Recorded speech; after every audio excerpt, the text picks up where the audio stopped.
temos aqui um painel composto por notáveis, salvo o moderador, notáveis da música brasileira, da indústria da música, o que é um prazer para mim moderar. E antes de iniciar, quero parabenizar a organização, parabenizar o Marazola, o patrocinador, Claro Música, pela excelência desse congresso.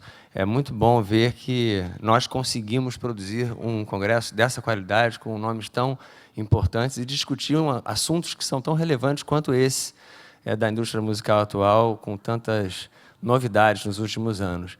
O evento não deixa nada a perder aos maiores eventos de música do mundo, e a gente tem que repetir essa fórmula que, sem dúvidas, esse é o caminho.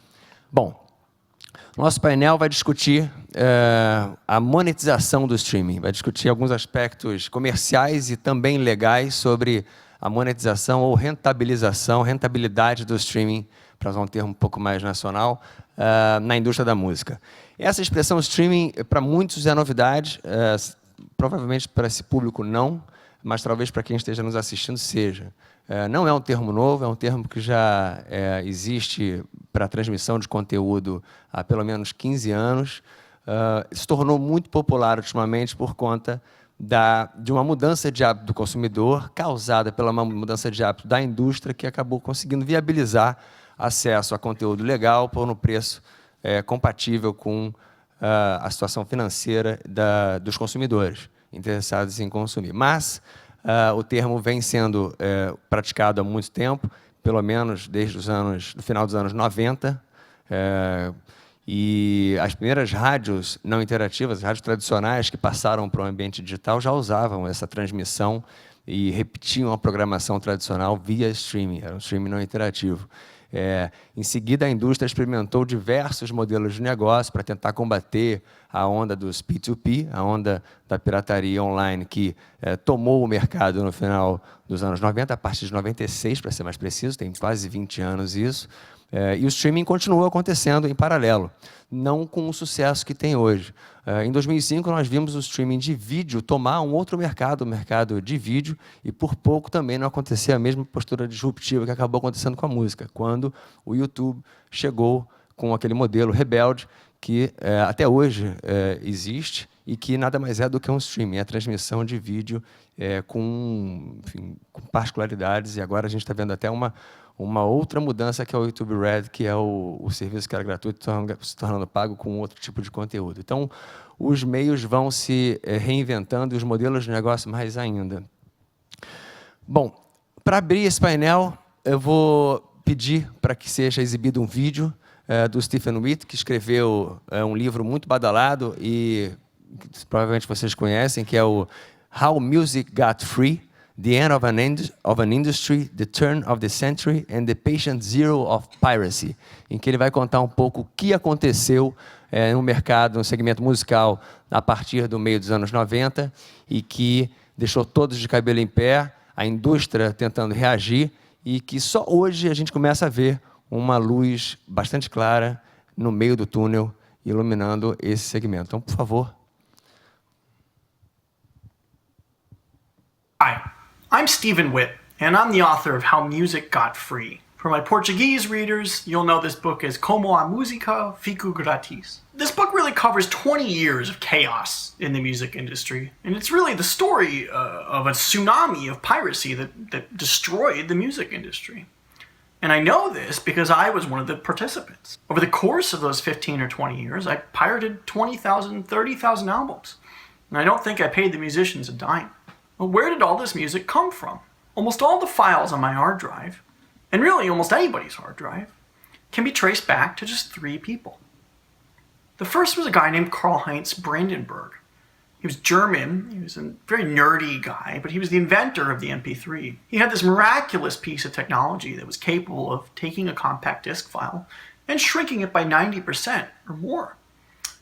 But as I learned, kind of paradoxically, he got locked out of the marketplace. He essentially had this great technology that nobody wanted. So in 1995, he kind of, in desperation, posted it online for public download for free. And soon enough, there were hundreds of millions of these files all over the world. Brandenburg made a ton of money subsequently, licensing his MP3 player technology to firms like Apple and Microsoft. But the irony is that that intellectual property fortune was only possible on the back of the greatest wave of copyright infringement that the world had ever seen. The second guy I write about is a guy named Doug Morris. Morris was a very powerful music executive. And in the early 90s, he kind of sensed a tectonic shift in what music would sound like.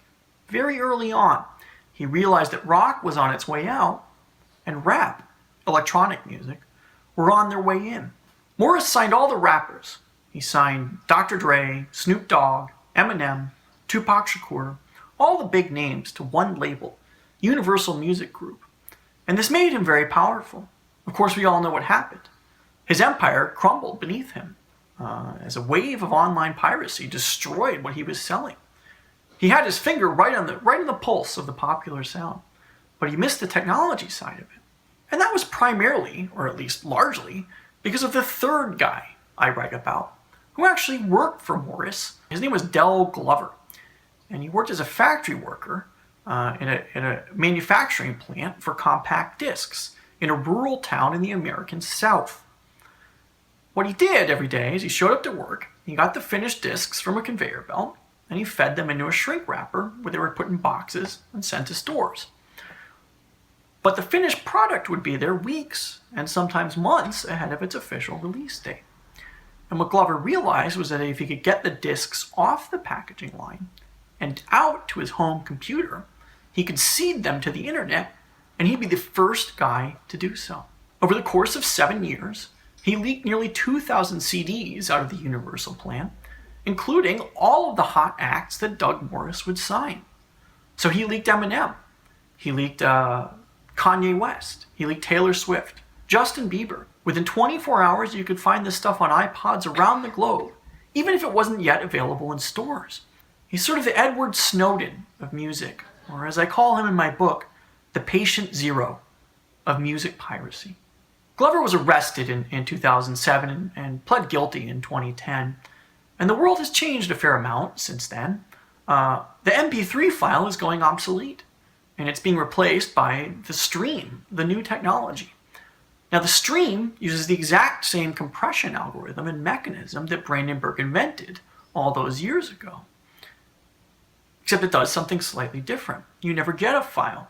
You just get, sort of an onrush of music, and then it's gone. It's sort of ethereal. Now, the stream creates both an opportunity for the music industry and a big challenge. I'll begin with the challenge. For years, musicians have made money selling albums. The problem with that model is that in the contemporary streaming era, you no longer have to buy the album. You just listen to the 1 or 2 songs that you want. Now, the opportunity is that the streaming services really have recaptured the market. Piracy is becoming obsolete, and worse from the perspective of young people, or better from the perspective of the music industry. It's becoming uncool. It's not fashionable to do this anymore. So the corporations, the technologists, in concert with the media companies, are beginning to recapture these lost profits. Now, whether they can make that a viable business model we still don't really know. And the musicians, of course, are complaining about the very low royalty rates they're seeing. But the potential is there. So we're on the cusp of a new format shift. We've had 4 in my life: vinyl to compact disc to audio tape to MP3, and now MP3 to the stream. And I think if they do it right, they can get the money back. Again, my name is Stephen Witt. My book is How Music Got Free, or Como a Música Ficou Gratis. And I want to say thanks for having me speak at your conference. Muito bem, resumo excelente do que aconteceu e que nós até hoje experimentamos numa dose um pouco menor, mas ainda assim presente. Henrique Fares Leite, à frente do Deezer, vai nos reportar um pouco como o serviço de streaming on demand hoje funciona e qual é a fórmula para que ele continue proliferando, ganhando espaço e revertendo as perdas com a pirataria. Bom, obrigado. Primeiro, eu queria agradecer o convite da conferência Estou muito feliz de estar aqui com notáveis. Você se excluiu, mas eu me excluo também. Vamos deixar essa parte para os que estão para lá. E eu trouxe uma pequena apresentação que corre o risco de estar obsoleta depois da fala dele, mas vamos continuar. É um mercado de tecnologia, as coisas ficam obsoletas muito rápido. Então, se quiser passar o próximo slide... Bom, e o próximo, esses introdutórios não tem necessidade. Eu tentei fazer uma introdução muito leve do que a gente está passando como serviço, o nosso ponto de vista em relação ao mercado como um todo, ao desenvolvimento, enfim, a etapa onde a gente está hoje, como a gente enxerga e o que a gente busca, eu acho que em termos de negócio e de parceiros para a gente se desenvolver. Então, isso é uma previsão da indústria musical por formato, são... a Source IFPI, enfim, o crédito suíço, e a gente está aqui em 2014, a gente vê que o streaming ainda está começando a representar alguma coisa interessante, mas existe uma previsão de que a partir de 2016, enfim, até 2019 a gente ganhe realmente um peso, existe um equilíbrio do mercado global nesse momento, mas um crescimento que está por vir. Pode passar o slide, por favor? Então, os serviços pagos ainda estão no início do desenvolvimento, essa é a nossa compreensão. Hoje, em 2014, o dado é de 41 milhões de assinantes de serviço de streaming no mundo. Se a gente comparar isso, por exemplo, com o auge do CD, quantos milhões de habitantes na Terra compravam CD de uma forma regular antes da internet, esse número é ridículo, é irrisório perto disso. E isso a gente está falando do mundo todo. A gente sabe que as rádios continuam sendo a maior forma de consumo de áudio ainda e de recomendação. A gente fez aqui no Brasil uma pesquisa no ano passado, todos os players juntos, que revelou esse dado para a gente, muito interessante. Então, o rádio continua sendo muito importante e os consumidores continuam avassaladoramente utilizando o YouTube no consumo de áudio e internet.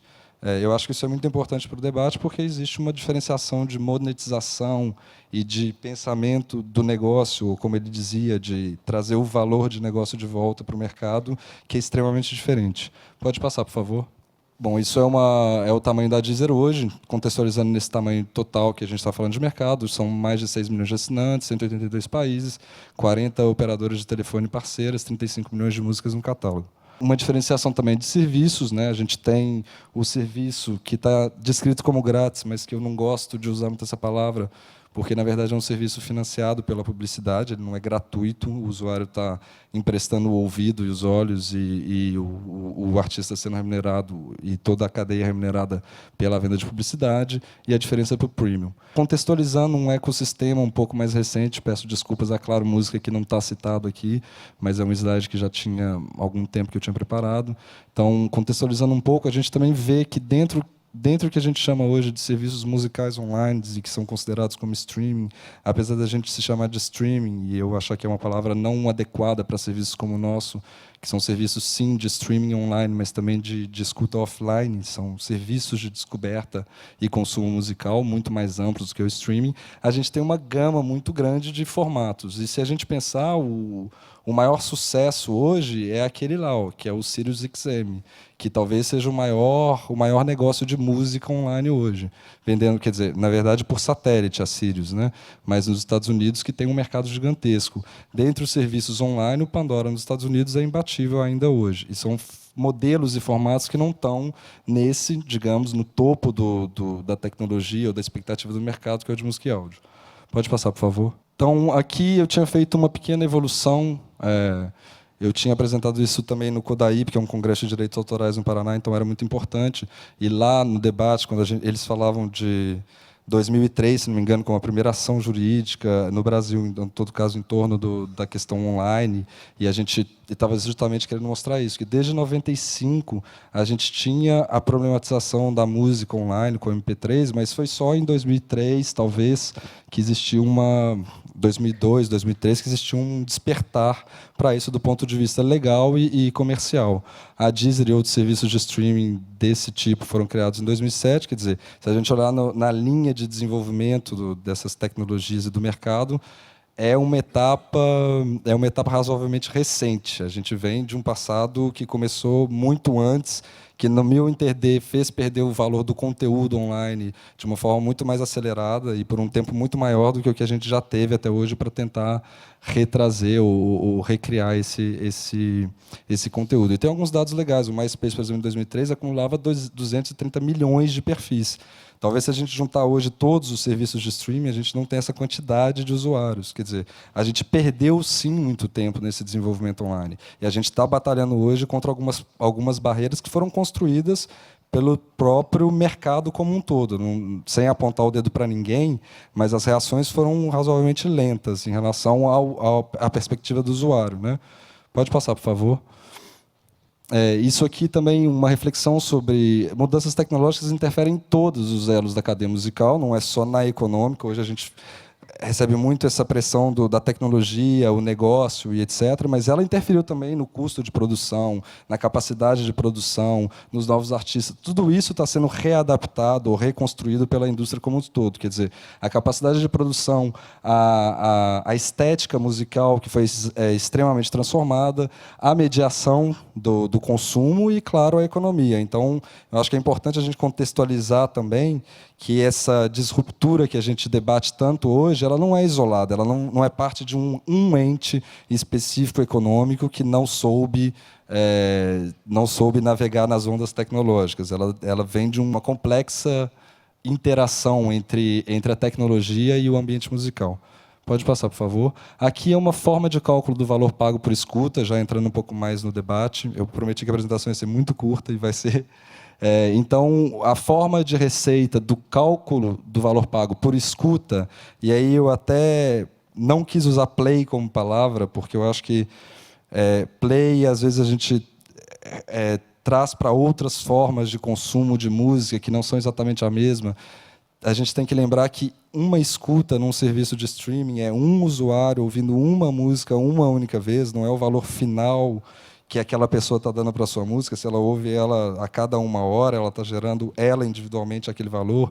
E se a gente acumular isso vezes os 300 mil pessoas ouvindo a sua música, é um alcance razoavelmente pequeno. São 300 mil pessoas ouvindo uma vez a sua música. Não é trazendo isso para outras formas de consumo, não é um consumo também tão absurdo. Os números são muito grandes se a gente pega um play e tem na cabeça a ideia do download, talvez, ou da compra, mas não é uma relação totalmente diferente. Bom, passando pela forma de receita, é uma receita mensal por assinatura e publicidade, são calculados separadamente, mais ou menos 70% do valor, é o pool de conteúdo, então é o valor que é distribuído para a remuneração do conteúdo. Isso é dividido pelo número total de escutas realizados naquele mês, isso dá um valor unitário por play, e isso vai gerar a receita daquela música, fonograma de um lado e editorial do outro. Tudo isso é calculado sempre mensalmente, sempre nesse formato. E eu acho interessante, e aí uma comparação também, trazer para o digital, que talvez seja a transição mais próxima que a gente tenha. Quando você compra um MP3, que você adquiriu ele, jogando em dólar, né, que a gente aqui tem um mercado que é meio absurdo em relação a isso. A venda é feita em dólar, no mercado em real. Mas em dólar, uma música custa 99 centavos e um play de streaming pode gerar por volta de 1 centavo, enfim, nos Estados Unidos. E se você pensar que uma música comprada uma vez vai gerar esse 99, mas vai ser provavelmente executada mais de 99 vezes na máquina daquela pessoa. Quer dizer, o valor pago pela relação entre a escuta e o usuário, eu não acho que seja o problema. E aí pode passar o próximo slide. Eu acho que a gente tem, não diria um problema, mas uma mudança de lógica, principalmente aqui, que é uma mudança de relação entre o financiamento da produção e o retorno financeiro da obra. Quer dizer, na lógica do físico e do download, que segue a mesma lógica, você tem um investimento em produção, um investimento em lançamento, e aí a maior parte da receita realizada é entre 6 e primeiros 12 meses de venda, porque você está vendendo um produto que vai ser vendido naquela tiragem até se esgotar o interesse, vai sair de catálogo, nunca mais vai gerar receita fonográfica daquilo. E isso foi gerado num curto período de tempo. Agora, o seu fã que comprou aquele disco vai ouvir o resto da vida, inclusive vai doar para o amigo, vai dar para o filho, vai passar para frente. A sua relação entre obra e fã, ela gerou receita concentrada no tempo. Mas é uma relação que tinha a ver com a posse da coisa. A gente está num mundo, e isso não fomos nós que decidimos que seria assim, serviços de streaming, mas a gente está num mundo onde o usuário decidiu que a posse já não é mais o valor principal. A internet talvez colocou essa problemática e o usuário foi nessa onda. E aí a lógica do streaming financeira, ela é uma lógica diferente. Você tem um investimento em produção, você tem um investimento em lançamento, mas a receita gerada ela é ao longo do tempo, ao longo da vida. Você fez um fã, aos 18 anos, o cara viveu até os 78, 60 anos da vida dele, se a gente tiver um mercado de streaming aí permanente, ele vai estar gerando receita para a sua obra fonográfica, receita fonográfica. Essa relação é muito diferente. Infelizmente, é um modelo, ou, enfim, não quero falar infelizmente, mas a lógica realmente em relação a isso foi transformada. Isso eu não acho que tenha volta. Se a gente não está falando de compra, de posse, a gente não vai conseguir falar de uma enumeração tão concentrada no tempo quanto era na venda desse formato físico, que era uma compra única para sempre, eterna. Inclusive, a gente teve um debate muito grande, né, com o iTunes, que vende o MP3, e nos Estados Unidos rolou um processo, não lembro de quem, querendo revender os MP3, já que ele comprou, quer dizer, é de posse dele, ele teria direito a revender aquele arquivo digital. No streaming, a lógica é outra. Eu acho que é um pouco mais adaptado, ou bem mais adaptado, ao que a gente vive do ponto de vista do usuário, como relação econômica e cultural dos conteúdos, mas isso gera, sim, uma lógica diferente de remuneração. Pode passar, por favor. E aqui, fechando essa pincelada, para a gente contextualizar também, isso é um dado dos Estados Unidos de 2013, mas eu acho que é um dado relativamente interessante para a gente. Contextualizar o valor gasto pelo usuário dentro do universo musical, aonde o streaming está. Então, assim, ainda está muito pouco. A gente está falando de $3,6, eu acho que no total de $109, isso. Então, assim, ainda é um valor dentro do total gasto pelo usuário, pelo consumidor americano em música, ainda é um valor pequeno, que a gente acredita que vai crescer bastante, principalmente com a ajuda da indústria como um todo. Eu não diria nem ajuda, com a aposta da indústria como um todo. Eu acho que ou é um produto que interessa ao usuário, mas também interessa a toda a cadeia musical ser desenvolvido, e aí a gente tem força para fazer, ou se não for, realmente fica mais complicado. Mas o valor do qual a gente fala hoje ainda é ínfimo dentro de toda a cadeia de valor que o artista, pegando que tudo isso, do ponto de vista do artista, da gravadora depende, tem muitas coisas ali que são vendas de ticket de concerto, enfim. Mas dentro do universo econômico do artista, é um valor pequeno. Hoje, ele é um valor pouco representativo no todo, financeiramente. Mas, como dizia o nosso autor introdutório aí, eu acredito piamente que é a grande oportunidade. Quando falam, eu estava até conversando com o Elber no carro, se é o futuro, ele estava falando, né, dessa constatação, se é o futuro da música. O futuro está em aberto, graças a Deus. É ótimo períodos da humanidade onde a gente vê as coisas em aberto. Mas eu acho que, em termos de presente, é uma grande oportunidade para a gente trabalhar junto, para a gente construir, para a gente enxergar números positivos, avanços positivos em relação ao combate à pirataria, em relação à valorização do conteúdo pelo usuário, em relação à descoberta, em relação à qualidade do som. Enfim, muita coisa que se perdeu nesse distanciamento entre o artista e a indústria, a internet e o consumidor final.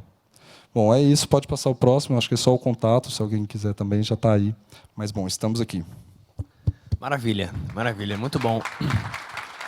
Deu para contextualizar bem e explicar um pouco da mudança de paradigma que a gente tem com a cauda longa, com a possibilidade de ganhos repetidos ao longo de décadas, né? É lógico que até lá o modelo muda de mais uma vez, mais diversas vezes. De todo modo, hoje a gente consegue visualizar essa repetição de receitas, ainda que pequenas, né, de centavos geradas ao longo de tanto tempo. Cláudio Vargas, à frente da Sony.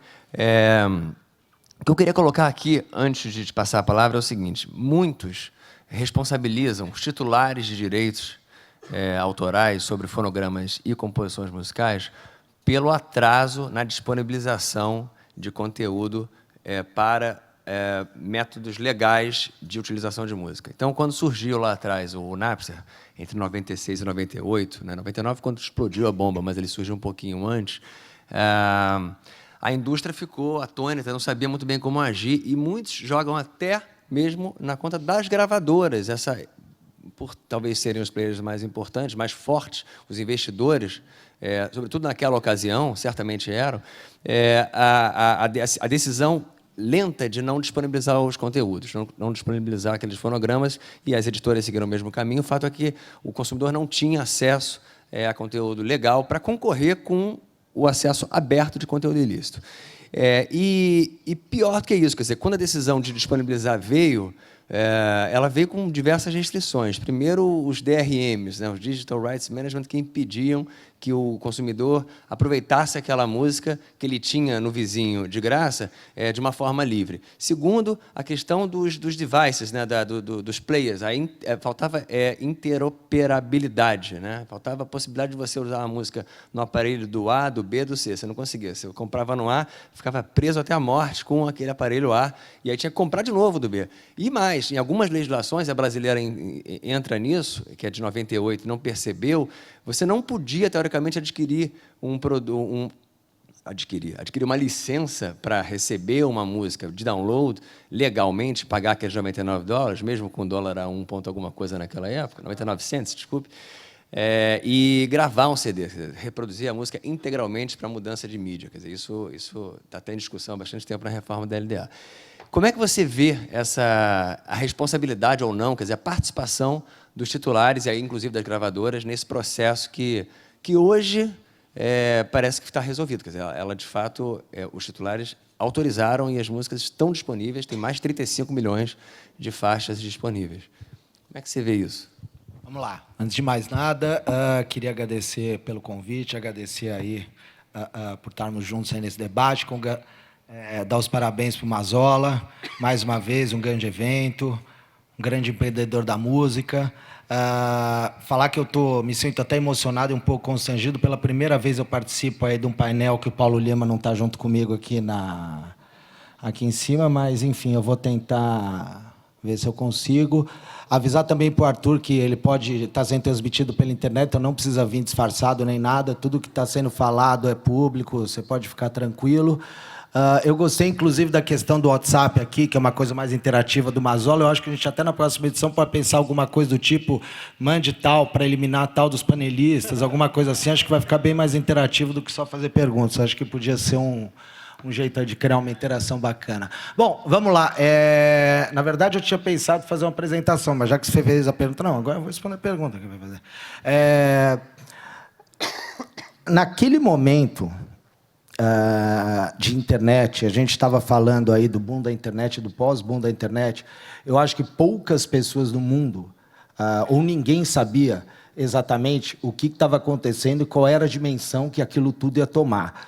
Quais eram as respostas certas, e a verdade é que toda vez que você achava que você tinha a resposta certa, mudavam todas as perguntas. Então, a questão de que se é culpado ou não, eu acho que assim...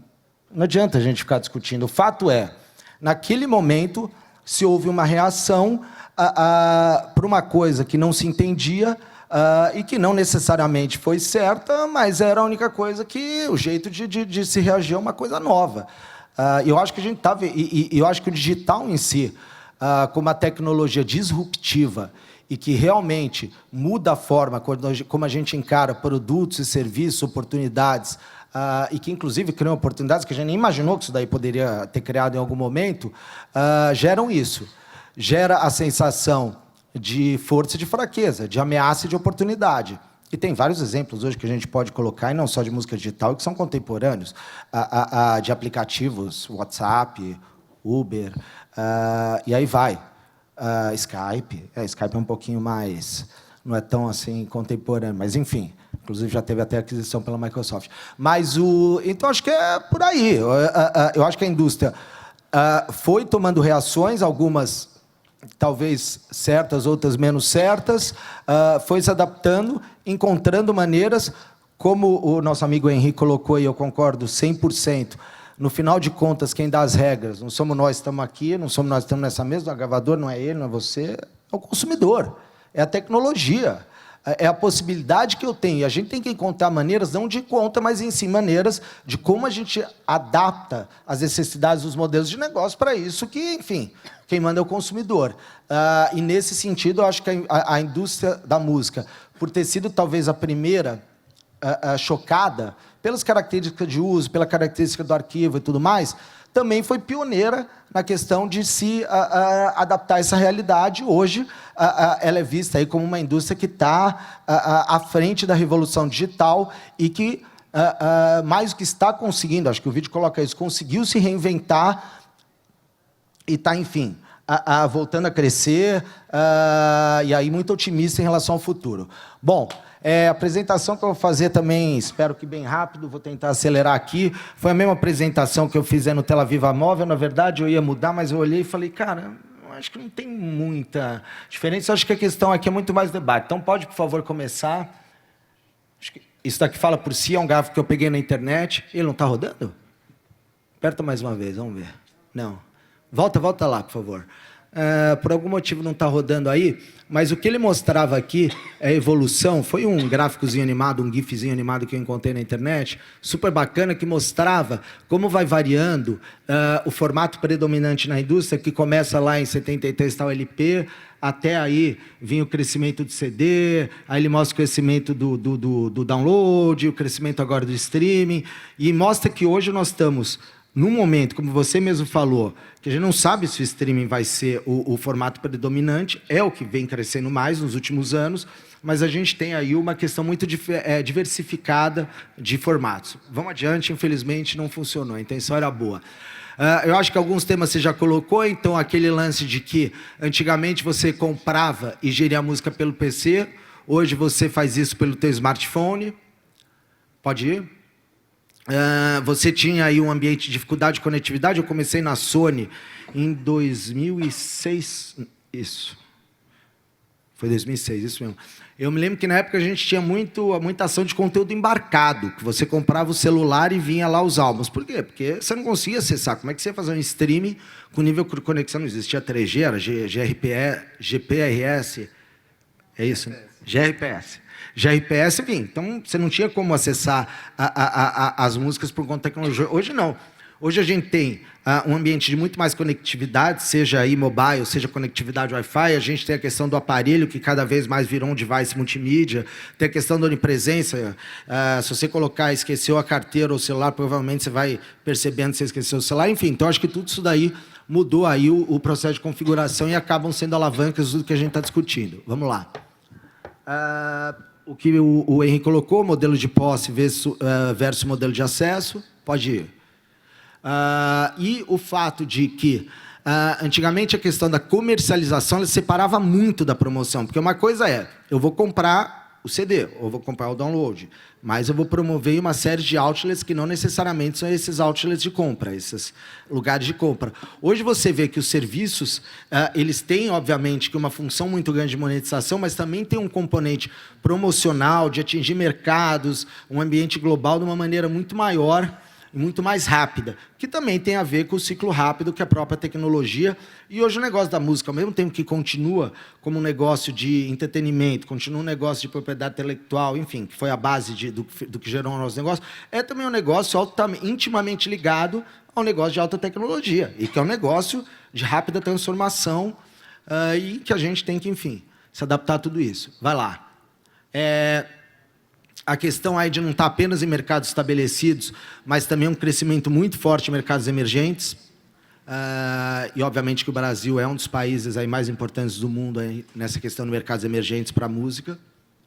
Pode ir adiante. Você tem lá, você tinha muito conceito que você colocou, olha, eu tenho a minha coleção de música, eu tenho meus LPs, tenho meus CDs. No modelo de consumo de acesso e não de compra, você acaba tendo um conceito muito mais, olha o que eu estou consumindo. Você pode até ter as suas playlists, mas não necessariamente você leva a tua playlist fisicamente, né? Ela continua sendo uma playlist na nuvem. Então, muda-se a relação aí da coleção para o consumo. Pode ir? Isso aqui eu não vou entrar, mas tem mais de 40 milhões de assinantes pagos no mundo. É um mercado que tem players globais, como é o caso da Deezer, players locais, aí, como você citou aí, a Claro, enfim. A gente até estava falando aqui que o primeiro player local de streaming foi o Terra Sonora, em 2007, né, Paulo? É isso aí. O streaming tem representado aí um crescimento de 39% em 2014, representando 23%. E isso daqui eu acho super legal, porque mostra que o streaming ele tem alguns países que é dominante, alguns países continuam sendo download, e alguns países são muito diversificados, como é o nosso caso aqui da América Latina. O modelo, por exemplo, de YouTube Vevo, né, modelos baseado em audiovisual e com publicidade, é um modelo super importante também aqui. Então, quer dizer, ainda estamos no momento em que diferentes lugares têm diferentes ondas de consumo, e isso é um fator importante para a gente considerar. Bom, vamos lá. Pontos chaves aqui, eu acho que o nosso amigo aí colocou boa parte deles, a questão das pessoas ter awareness, saber que existe, educar o que é streaming, o que é assinatura. A gente não está falando apenas de música, a gente está falando de uma série de outros conteúdos que podem ser aí acessados por tecnologias semelhantes. Eu acho que o primeiro que nos vem à cabeça é o Netflix, que também é um serviço aí disruptor, se a gente for colocar em relação ao que se via como a tecnologia ou de como assistir vídeos sob demanda em casa, ou não sob demanda, né? Porque você também tem aí a questão das assinaturas de TV por assinatura. A questão do preço e da escala, que eu acho que é isso também. A gente também já está vendo o streaming como se ele já tivesse uma escala gigantesca, ainda que ele tenha um crescimento muito grande, ainda não se chegou numa escala global para a gente ver realmente qual é o tamanho desse negócio. Acreditamos, sim, nessa grande oportunidade, vamos trabalhar para isso, mas eu acho que boa parte dessa discussão de adaptação que a gente está tendo é por isso, porque não necessariamente a gente chegou na escala. O papel do free, você colocou muito bem. O que são as funcionalidades mais importantes? O efeito multiplicador. Mais uma vez, é um tipo de serviço em que eu achei super legal que ele colocou lá. Hoje em dia, não é cool piratear, é cool ter um serviço bacana, né? E até eu pensei uma coisa que é legal agora, né? Não está chique agora. Em vez da gente... O que é chique agora? Em vez de chique ir lá comprar coisa em Miami, comprar no Brasil, né? Agora mudou por causa do dólar. Então, o chique é você pagar o download em dólar, né? Não fazer esse em real. Você não acha que é uma boa discussão? Mas, enfim, vamos lá, pode ir adiante.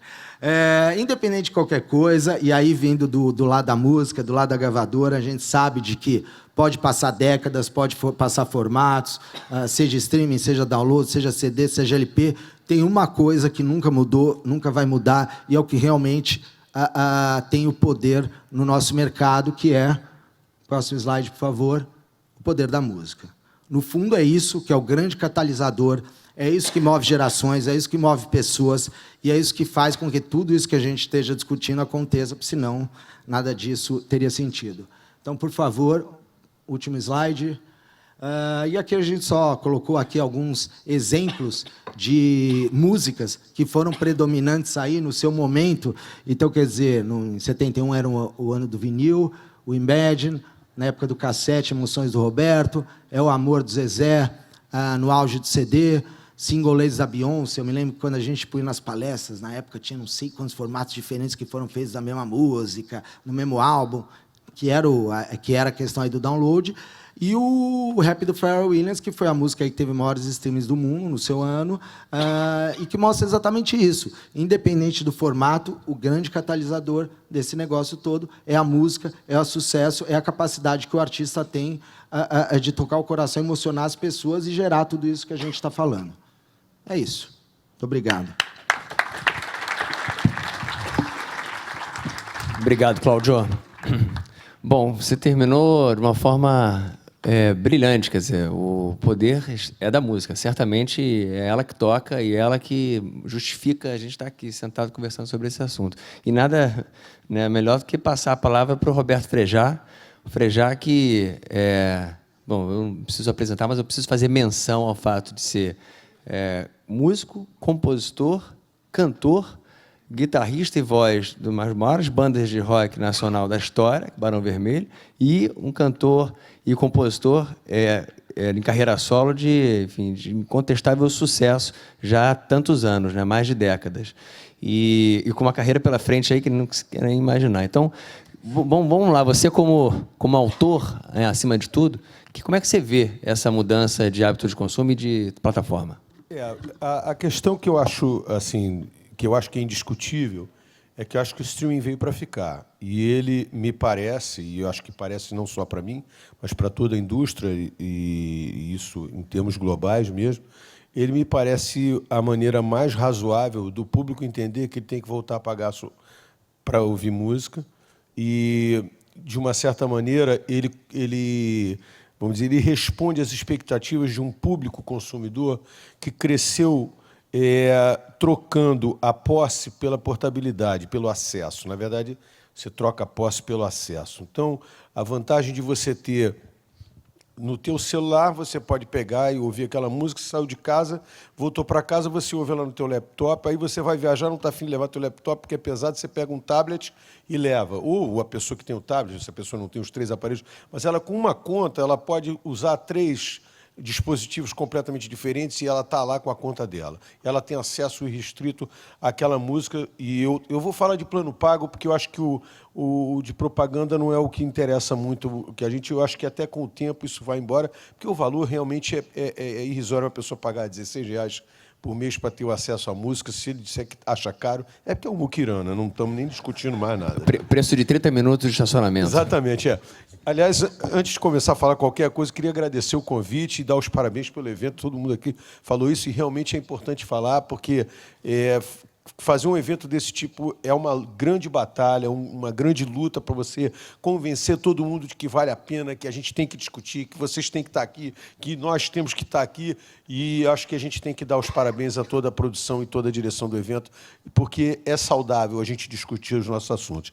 E aí, pegando de onde ele parou, a gente vem com a questão do qual é o poder da música, né? Quer dizer, o poder da música é o que faz a pessoa querer ouvir aquilo ali, ela estar ligada à música, ela querer consumir música, e é uma coisa que todo mundo tem o tempo todo na vida dela. O cara ouve em casa, ouve no carro, ouve no consultório do dentista, ouve onde for. A música está presente o tempo todo na vida das pessoas.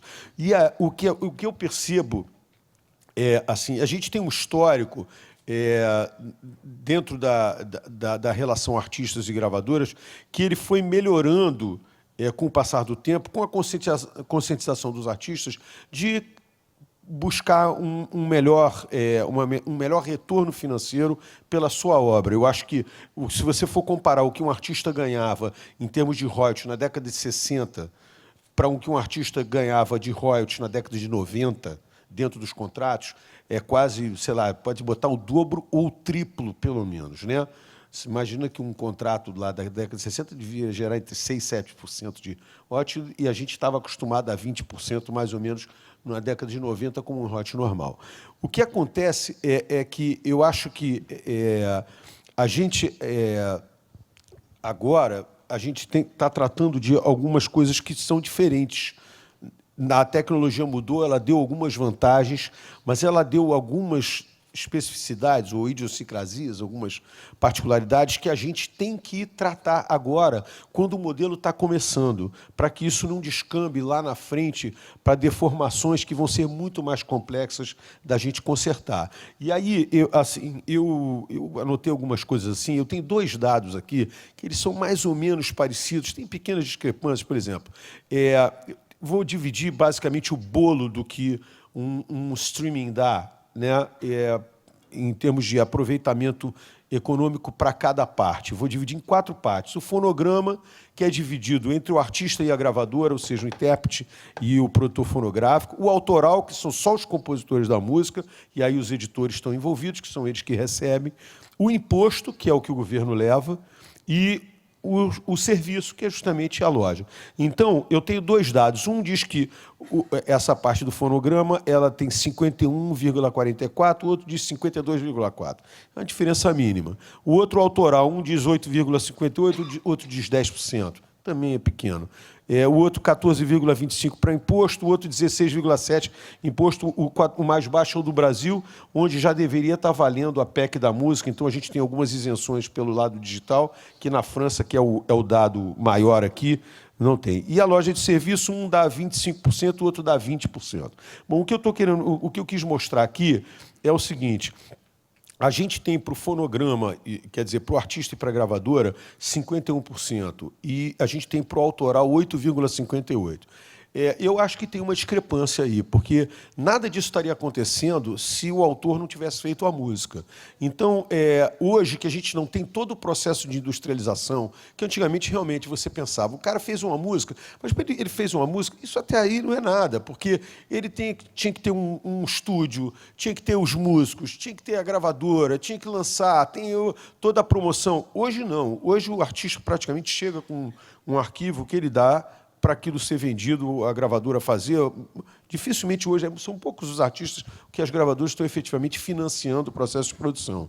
Elas fazem a promoção daquele produto, mas elas não financiam o processo. Pelo menos a maioria dos artistas que eu conheço chega com um produto e a gravadora diz: estou interessado, vamos junto nessa.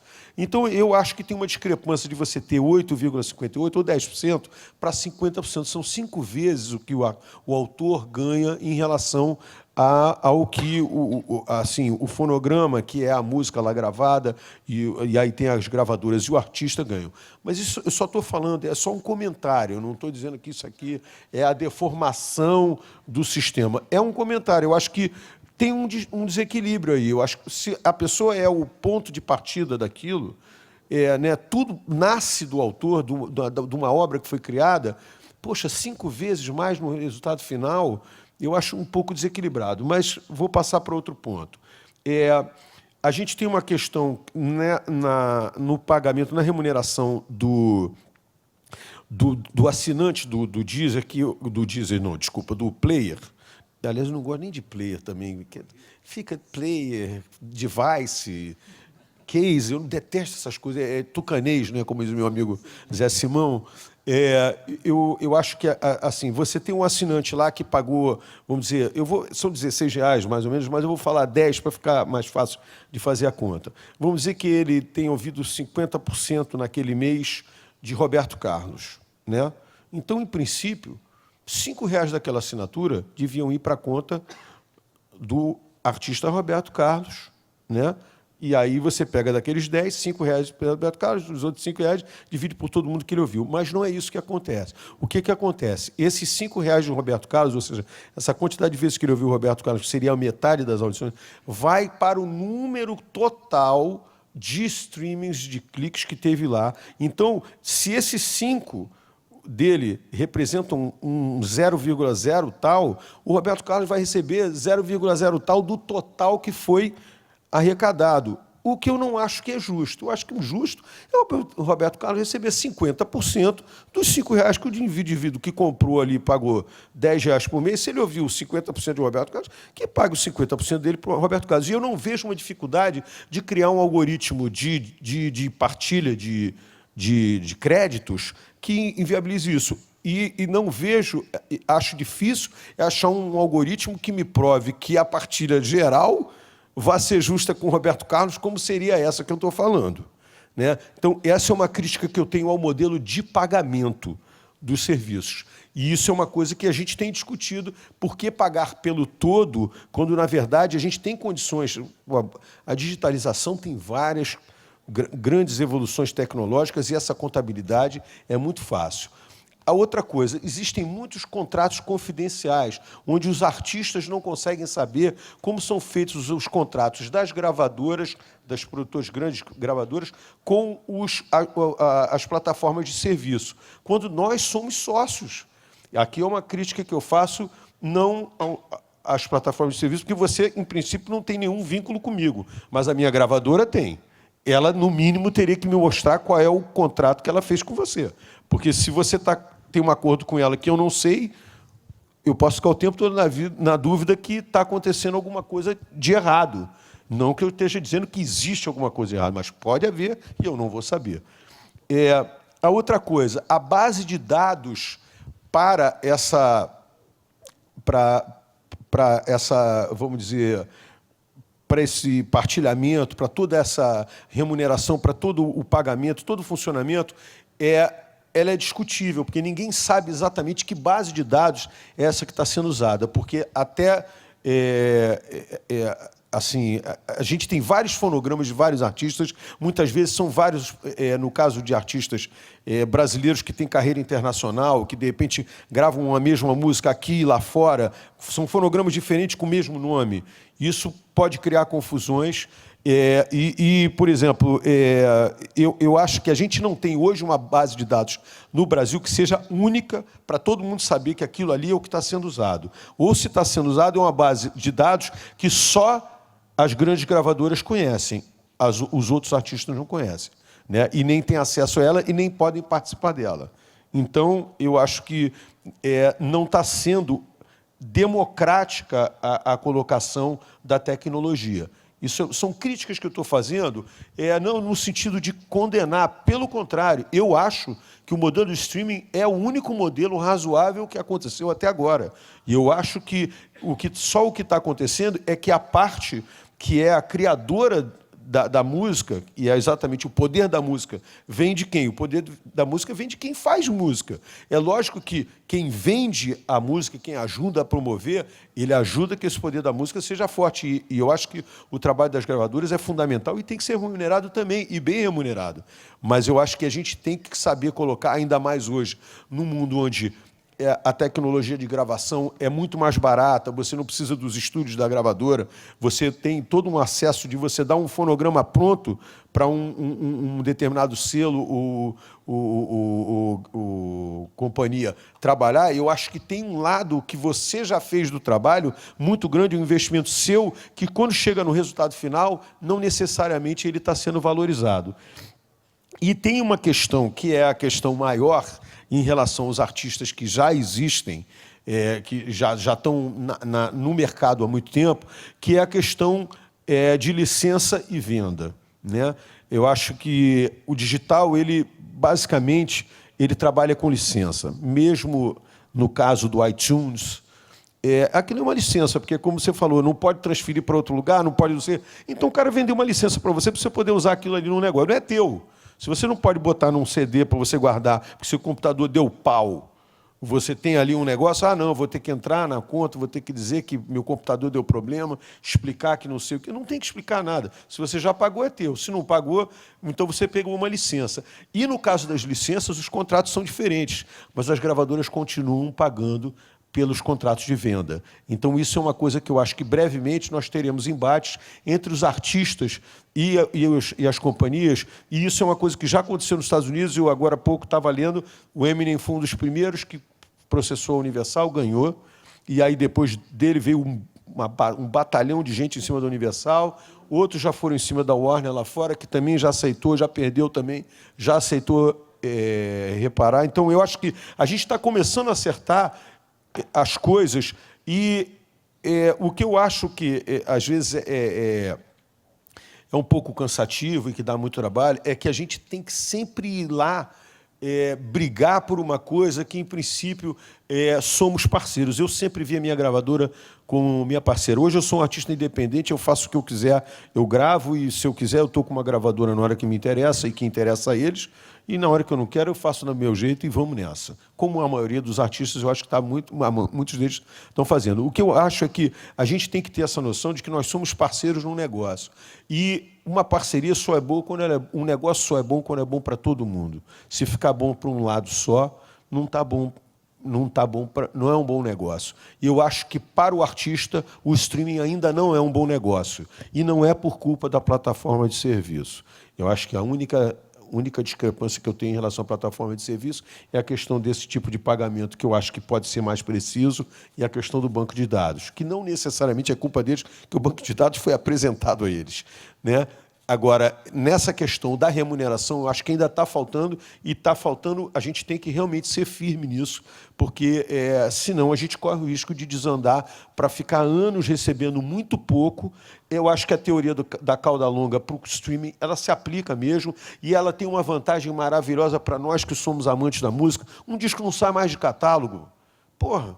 A gente passou a vida inteira aí atrás de discos que estavam fora de catálogo, que a gente queria. Nossa, meu Deus do céu, não acho mais aquele disco. Entrou num player desse, ela vai ficar a vida inteira. E isso é lindo. Para o amante da música, a gente tem muitas vantagens no acesso. Espero que a gente consiga cada vez mais aumentar a qualidade do áudio, se a gente puder ir para o áudio de alta resolução, porque eu acho que a indústria caminhou errado nesse sentido. A gente vinha com vinil, veio para o CD, que, em princípio, tem uma qualidade, uma durabilidade maior e uma regularidade de reprodução maior, porque um disco arranha, né? O gacha tem um processo físico, o CD, em princípio, tem sempre aquele acesso ali. E a gente poderia ter caminhado para o áudio de alta resolução e a gente voltou para o MP3, que é pior do que o vinil, pior do que o CD, pior do que tudo, né? Então, acho que, nesse sentido, a gente tem condição de avançar. Lá fora já começa a haver lojas de áudio de alta resolução, com dispositivos para isso. Eu acho que, em algum tempo, a gente pode caminhar dentro dos próprios streamings, dos serviços de streaming para esse tipo de áudio. Aí a pessoa pode optar por um áudio de mais qualidade, ou melhor qualidade, pode pagar diferente por isso. Né? E eu acho que é isso. Eu acho que a posição do artista hoje, e eu falo, a minha maneira de ver é uma maneira que tem ecoado por todo mundo. A gente vê o David Byrne falando, a gente vê a Bjork falando, a gente vê a Taylor Swift falando. São pessoas de campos muito diferentes e que estão, na verdade, todos sentindo a mesma coisa. A situação que você citou do rap, que é um modelo de grande vitorioso no streaming, a quantidade de dinheiro que ele ganhou pelo tamanho da execução, que seria o grande sucesso da época dele, é irrisório em relação ao que seria um grande sucesso dentro de um tempo, se fosse de download ou de CD. Então, acho que a gente tem que adaptar. Eu acho que está faltando dinheiro para o artista nessa história. Agora, que o modelo é esse? Né? E eu acho que isso é importante. Não estou aqui para demolir, dizer assim, isso aqui está tudo uma porcaria. Não. O modelo é esse. O modelo é esse. Agora, temos que aperfeiçoar certos detalhes, porque o ponto de partida, o criador, o cara que mexe essa mola aí, ele não está sendo bem remunerado nessa hora. E é isso que eu acho que a gente precisa evoluir, aperfeiçoar aí, nessa história. Queria citar que eu faço parte do GAP, que é um grupo, chama-se Grupo de Ação Parlamentar Pró-Música. Eu estou bastante presente nessas questões junto ao parlamento, junto ao governo, nas questões musicais. Acho importante falar isso porque eu, junto com todas as outras pessoas que fazem parte desse grupo, como o Ivan Lins, a Fernanda Abreu, Leone e outros, Léo Jaime, a gente tem tido uma discussão e uma luta muito grande para conseguir evoluir dentro dessa discussão de uma maneira civilizada. Eu acho que é muito importante. Está o Paulo aqui, meu querido amigo, a gente às vezes está do lado oposto do embate, mas a gente continua amigo e querido, tendo consideração, respeito e admiração. Eu encontro as pessoas da indústria fonográfica, de presidentes de gravadora e tudo, que eu conheço há anos. Eu acho que a questão de achar que não está sendo bem remunerado não quer dizer que eu não gosto mais dele. Acho que a gente pode discutir as coisas civilizadamente e chegar a um ponto comum que fique agradável para todo mundo. É isso. Obrigado.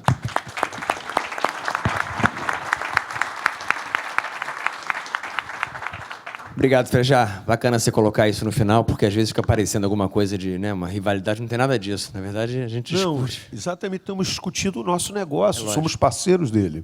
Bacana, bacana. Bom, eu tenho certeza que algumas perguntas vão chegar sobre essa questão que você colocou do modelo de remuneração. Né? Você citou a possibilidade de se estudar uma mudança para que ele se torne por usuário. Né? O núcleo do usuário é que vai ser dividido, e não o núcleo do market share do...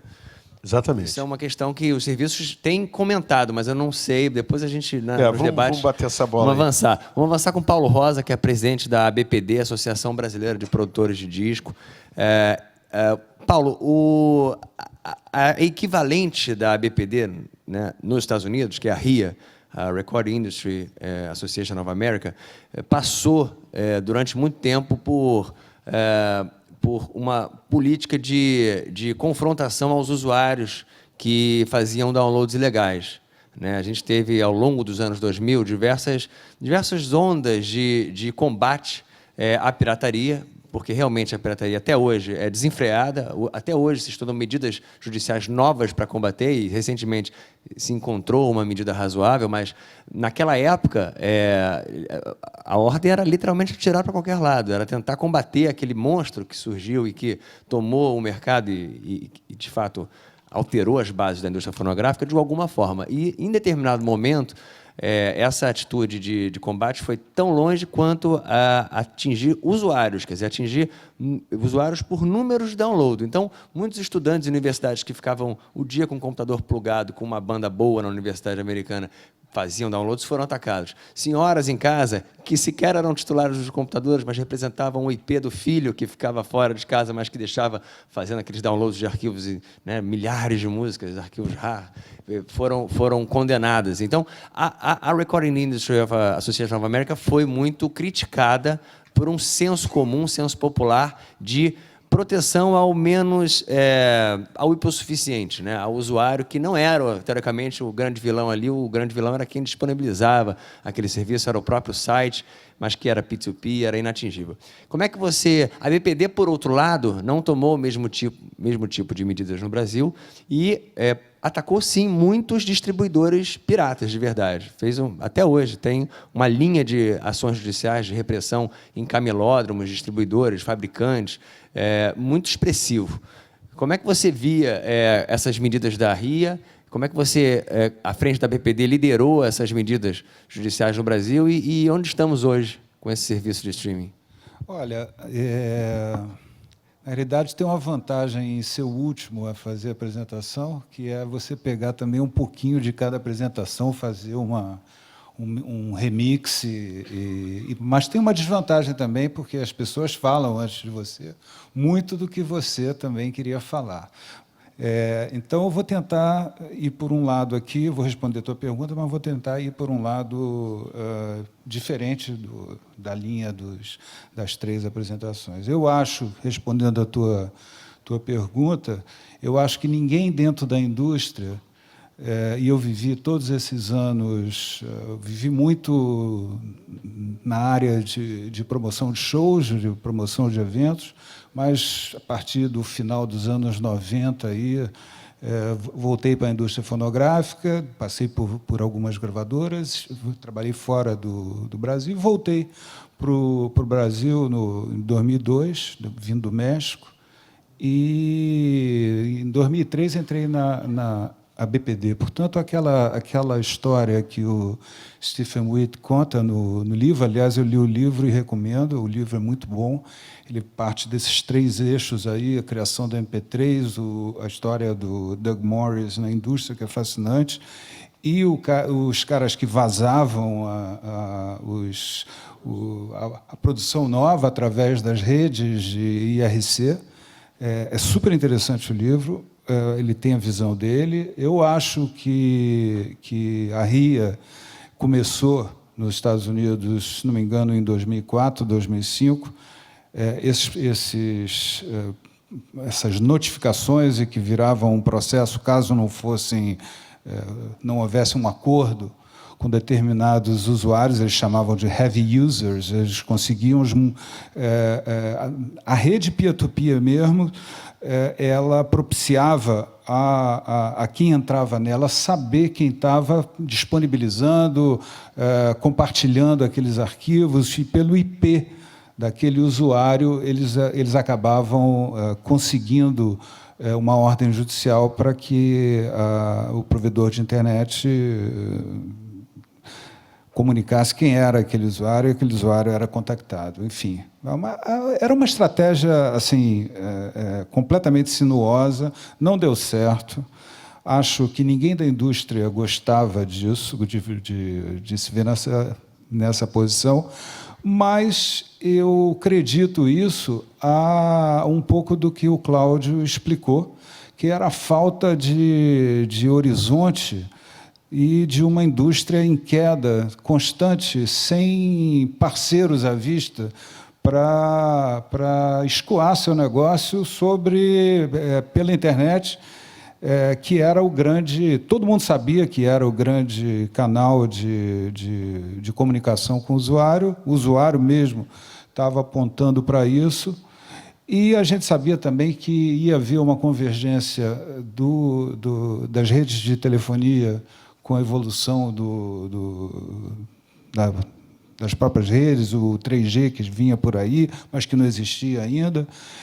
Ia haver uma convergência, ia haver o Wi-Fi, mas não havia, na época não havia. Então, eu acho que a estratégia se provou equivocada, e eu acho que o mercado é que dá a resposta melhor para esse tipo de problemas, apesar de você passar um tempo, você como operador do mercado ali, procurando saídas para determinadas situações. Eu entendo a perplexidade da indústria, que se acostumou durante décadas a vender em cassetes, a gente está falando aqui do cartucho, do cartridge, etc., em LPs, em CDs, etc., a vender para o usuário a esperar aquele produto chegar na loja para poder ir comprar, ou gravar, ou pedir emprestado, etc., mas existia uma relação forte entre o produto e o usuário final.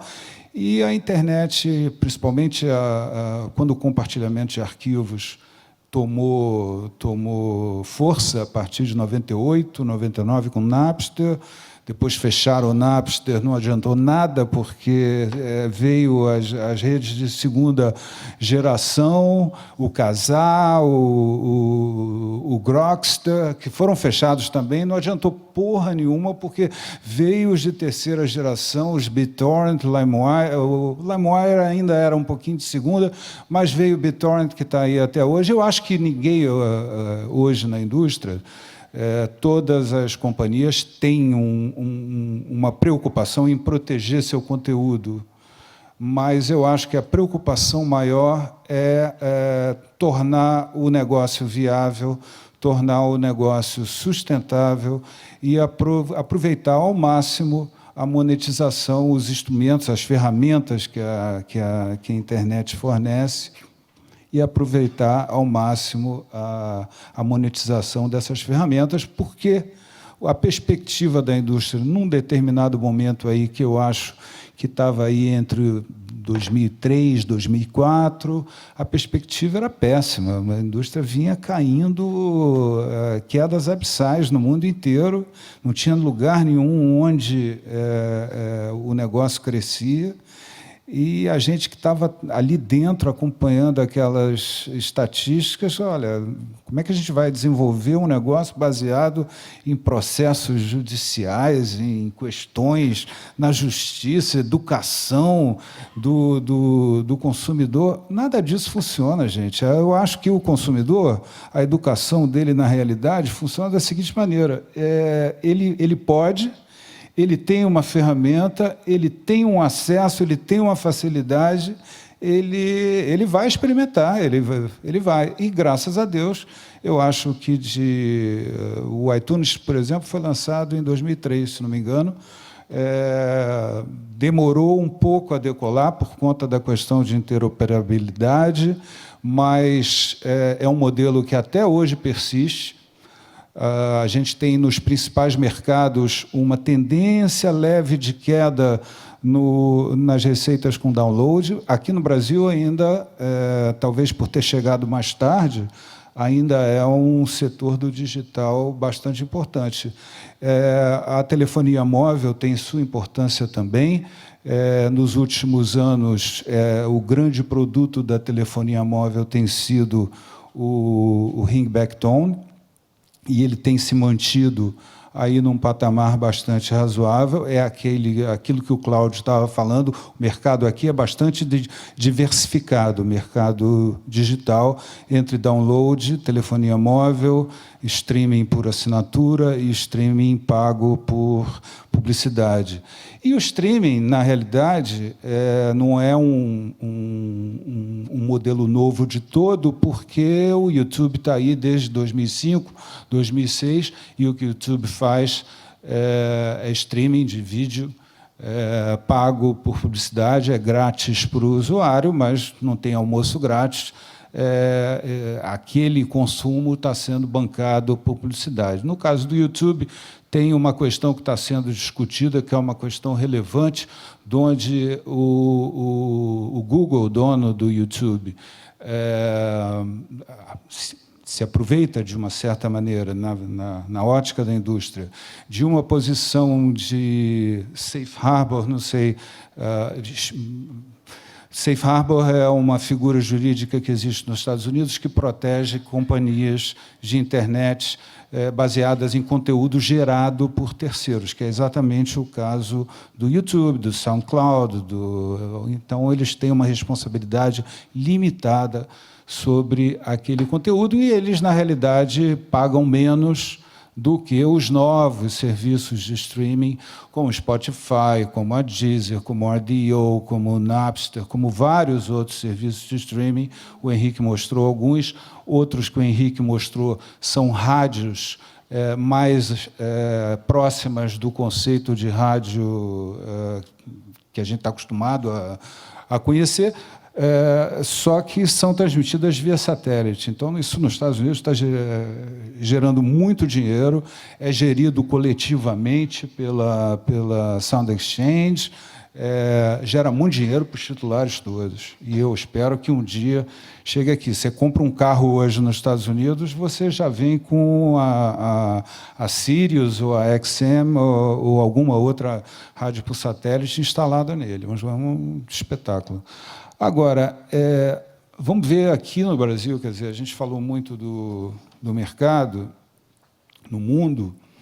Aqui no Brasil, a gente teve em 2014, de streaming, painel sobre streaming, se eu somar subscrição e bancado por publicidade, das gravadoras que reportam números para a BPD, são basicamente as três multinacionais, as três majors e a Som Livre, que é uma major nacional.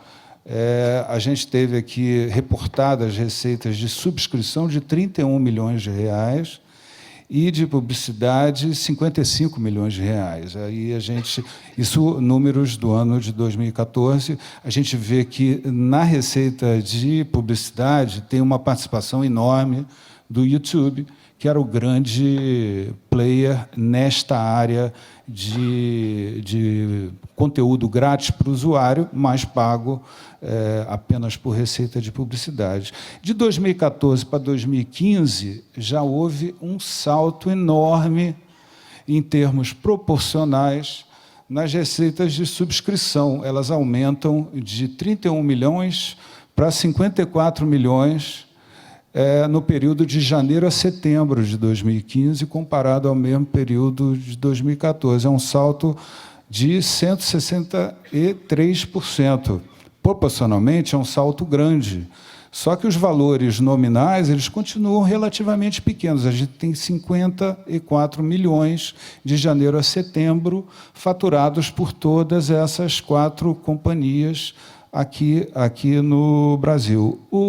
A receita de publicidade cresceu, continua crescendo, está crescendo num ritmo constante, cresceu 27%, está em 47 milhões, ou seja, de janeiro a setembro, o mercado de streaming no Brasil, nós estamos falando em 100 milhões de reais, moeda local, o que deve levar a gente, no final desse ano, a uns 140, 150 milhões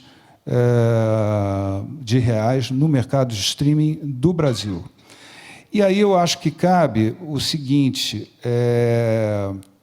a gente está fazendo um levantamento que a gente ainda não publicou, está em fase de testes ainda, é um top 200 do streaming, estão participando disso o Spotify, a Deezer, o RDO e o Napster, daqui a pouco vai entrar a Apple, vai entrar claro, Música, vai entrar o Google Red, etc. Mas, enfim, por enquanto tem esses 4 operadores, Spotify, Deezer, RDO e Napster. E o que nós estamos vendo desse top 200 é que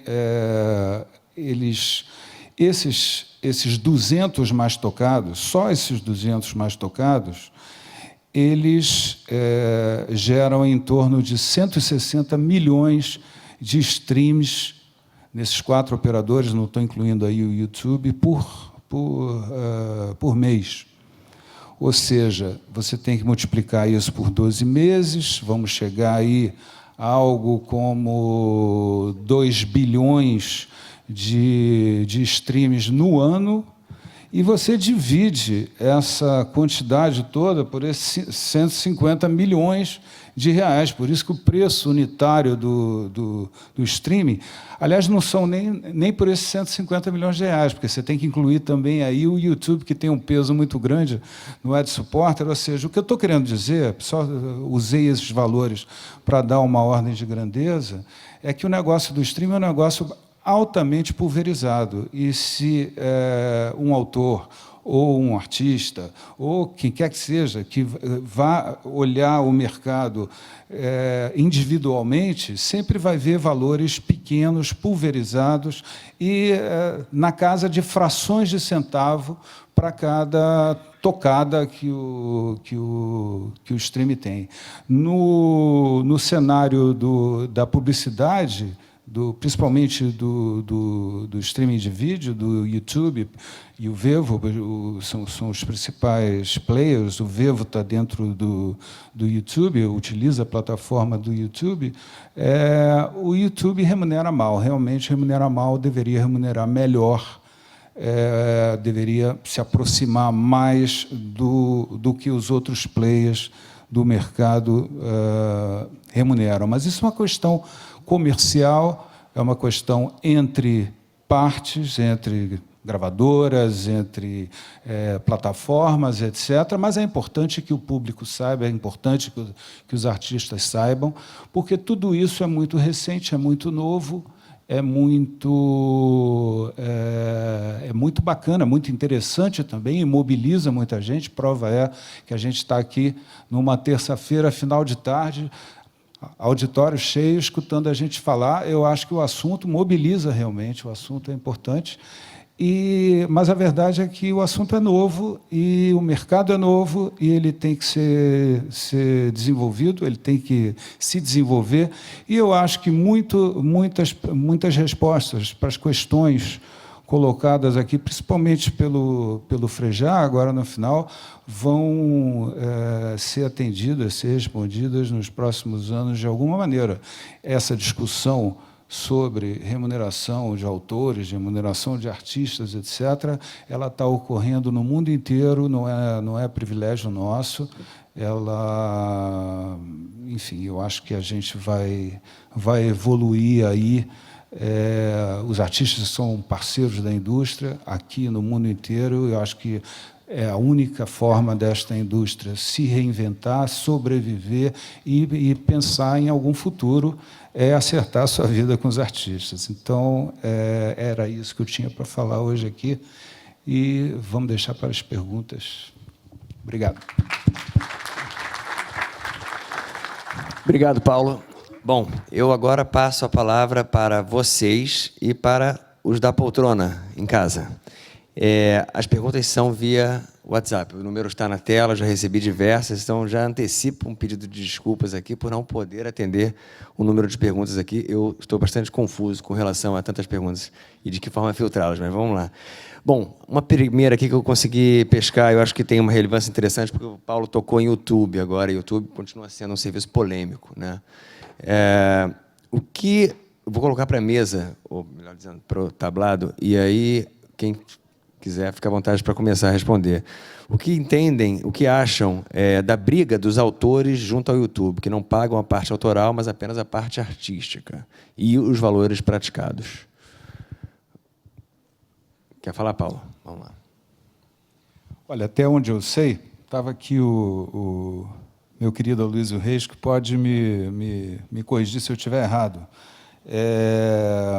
A União Brasileira dos Editores Musicais, a UBEM, estava negociando com o YouTube, diretamente aqui local, aqui no Brasil, um acordo.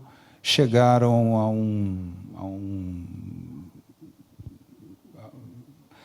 a um impasse nas conversas, e o YouTube foi à justiça, pedir que a justiça resolvesse esse impasse. Isso é o que eu sei. Está o Marcelo Falcão ali me fazendo sinal de longe. Se não tiver... Se eu tiver incorreto, você, por favor, você me corrija, mas é isso que eu sei dessa questão. Não é exatamente o YouTube não quer pagar os autores. Estão discutindo como pagar, como reportar, etc. Eu acho que é isso. Eu participei de algumas reuniões com o pessoal do YouTube. A questão é assim, na verdade, ninguém gosta de pagar, né? Isso é o primeiro ponto. Ninguém gosta de pagar. Mas tem que pagar. E nas questões que na questão que o YouTube teve, é porque, num primeiro momento, ele estava tratando com a UBEM, e a UBEM, ele teve a percepção, não sei de que maneira, de que a UBEM teria a possibilidade de representar todos os autores brasileiros.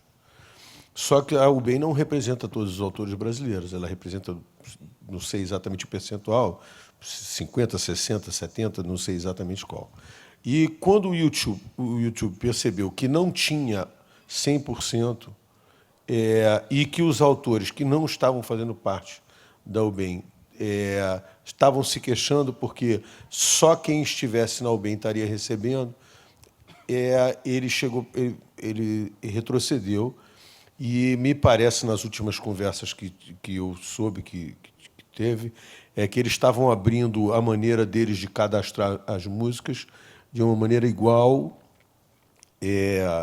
para todos os autores. Eles iam criar uma forma lá que é o Data Exchange, lá que eles dizem, que você, a partir daí, com um sistema bem ágil para que você saiba fazer como fazer, porque essas coisas de preenchimento de cadastro são sempre... Novamente, vamos cair na questão do cadastro, né? Porque a UBEM tinha um banco de dados, mas esse banco de dados não reflete a totalidade da música brasileira. O YouTube quer a totalidade da música brasileira para poder remunerar tudo que está presente dentro dos arquivos que ele tem. Então, me parece que está nesse impasse, a coisa tem andado melhor. Eles também sentiram que não dava para eles baterem na mesa, porque os artistas, nesse sentido, também estavam se sentindo prejudicados, porque o YouTube não estava pagando a ninguém. Então, eu acho que a gente deve ter aí ainda um tempo de conversas, em algum momento. O valor que eles puseram na justiça, eles já deixaram muito claro que não é o que eles acham que tem que pagar, porque muita gente diz, eles estão dizendo que puseram 3 milhões lá por mês, que é isso que eles vão... Não é isso. Era simplesmente uma demonstração de que o dinheiro existe, mas que eles sabem que, na hora que tiver que discutir, aí as partes vão ter que se entender. Não estou defendendo o YouTube, não, porque eu sou um dos maiores interessados em receber do YouTube também. Não recebo. Então, eu acho que a questão mais é que isso é um problema que acontece com muita coisa que está acontecendo com o digital hoje em dia. Os acordos têm sido globais.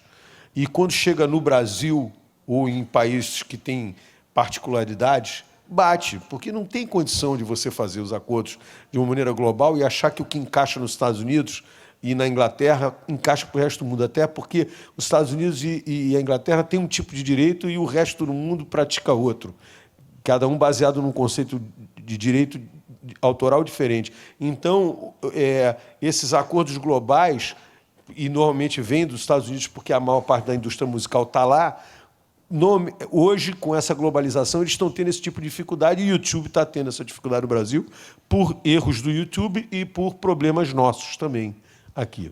Legal. Essas questões envolvendo o streaming têm sido muito judicializadas, né? A gente tem acompanhado nos últimos 3 anos um número crescente de ações envolvendo serviços, ECAD, UBEM, e o que mostra que não está havendo muita negociação que resulte em números compatíveis com as expectativas das partes. Essa ação existe, está em curso, e não corre mais em segredo de justiça, mas é uma ação movida, salvo o melhor juízo, tá? Pelo Google, em nome do YouTube, contra a ECAD e o UBEM. E tem um depósito judicial que é renovado por mês e repetido, enfim, isso está em discussão. Bom, uma outra pergunta que, salvo engano, vai para o Cláudio. O Frejá falou sobre os catálogos ficarem eternos com o streaming, a cauda longa. Eu queria saber se as gravadoras ou os próprios serviços tem alguma preocupação em recuperar álbuns e artistas antigos que tiveram músicas perdidas com o tempo, alguns muito populares, e só se mostram disponíveis por meio do download pirata atualmente. Quer dizer, você respeitar de fato a cauda longa, você ter catálogo. Boa pergunta. Sim, sem dúvida. Um dos grandes projetos, um dos grandes investimentos que a gente tem dentro da empresa é resgatar esses fonogramas e digitalizar. Mas, obviamente, que boa parte deles foram feitos aí há décadas atrás, em mídias aí que podem estar danificadas, enfim, que precisam de tipos de reparos, encontrar, enfim, tem também a questão da autorização, porque você também não pode disponibilizar o fonograma se você não tiver autorização do artista, do autor, enfim. Então, tem uma série aí de questões técnicas, operacionais, uma série de questões aí jurídicas que tem que se passar, mas tanto é que a gente tem crescido muito, esse número que você colocou aí de streaming global vem muito disso, não é só de lançamento. A grande parte do que você está falando desse número é realmente de catálogo, é de catálogo antigo. Mas, obviamente, quanto mais antigo o catálogo, mais dificuldades você tem aí de encontrar a gravação, enfim, ter todo esse processo que eu estou falando. Agora, é um dos pontos chaves estratégicos aí da companhia. Uma das grandes preocupações é trazer isso daí, não só para o serviço de streaming, para os serviços digitais, para o público, de uma maneira legal, sustentável, enfim.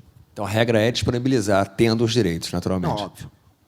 Do nosso lado também a gente busca incentivar isso de alguma forma. Recentemente, a gente, lá na Deezer, acabou trabalhando junto com a Som Livre para disponibilizar um catálogo inteiro de samba que estava indisponível para o digital. Então, é uma forma da gente... Porque existe um viés econômico, uma análise que a companhia vai fazer do momento exato de recuperar aquele catálogo. Enfim, tem um trabalho jurídico, às vezes, né? O Fred já estava falando do problema, por exemplo, do reporting, sem querer defender, porque eu acho que tudo é evolutivo, mas hoje a Deezer tem 300 pessoas. Esse shopping, certamente, em um turno de trabalho no mundo, tem mais gente trabalhando do que a Deezer num negócio global para a indústria como um todo. Quer dizer, então, às vezes, a gente tem umas prioridades que não permitem a gente evoluir tão rápido, mesmo em áreas já identificadas. E hoje a nossa prioridade é crescer. Mas, em relação ao catálogo antigo, a gente lançou, por exemplo, esse trabalho junto com eles. Como já lançaram com a Sony também, de outros catálogos específicos, de artistas, enfim. Esse final de semana, inclusive, eu gosto de circular nos mais diversos ambientes possíveis, e aí eu fui jurado num concurso de canção no interior de São Paulo, e estava com o Tavito, que é um artista que está lá na Sony, e a gente descobriu, por exemplo, que não tinha os álbuns dele. Na hora, mandei e-mail para a Sony já falou, vamos olhar, se tiver tudo liberado, já disponibilizamos. Então, assim, eu acho que é um trabalho conjunto, realmente existe uma riqueza de catálogo, e o Paulo mesmo citou para mim uma vez, quando ele me perguntou de catálogo, né, ele falou, putz, mas existe muito mais do que isso. Falei, vai chegar, vai chegar. É verdade que a gente sofre, porque a gente, desse ponto de vista, como a gente só disponibiliza o que é entregue e legalizado para a gente, e aí quem tem essa base hoje são as gravadoras muito mais do que qualquer outra pessoa, isso não impede que a internet esteja explorando essas obras que não foram entregues legalmente, mas estão lá disponíveis. A gente tem que esperar que um certo processo legal seja estabelecido, feito, e esse catálogo disponibilizado para a gente. Mas a gente tenta, de todas as formas, inclusive em termos de funcionalidade de produto, valorizar catálogo, sim. Legal. Mantendo em você, Henrique, planos no futuro para a Deezer incluir vídeos como a Vevo faz? Hoje não faz parte do projeto da Deezer. Eu acho que cada uma das plataformas está tentando se posicionar de uma forma diferente. O nosso foco é áudio, então a gente lançou, por exemplo, podcast agora no Brasil. Tem uma CBN, enfim, tem podcasts clássicos, mas eu acho que a ideia é desenvolver um produto que esteja conectado com o áudio, que a pessoa pode passar o dia, o mês, a vida escutando. Isso inclui podcast. Vídeo não faz parte do nosso projeto hoje. Eu acho até que tem gente muito bem estabelecida. A gente produz um outro vídeo, que são vídeos, na verdade, de investimento de branding, como a Deezer Session, que é feita em Paris, ou Deezer Entrevista, é um projeto local que a gente faz, enfim, algumas coisas. Mas não faz parte do objetivo entrar nessa guerra do vídeo para o consumidor. Tá. Uma aqui para DJs. Gostaria de saber como a indústria de streaming vê a sua interação com os DJs.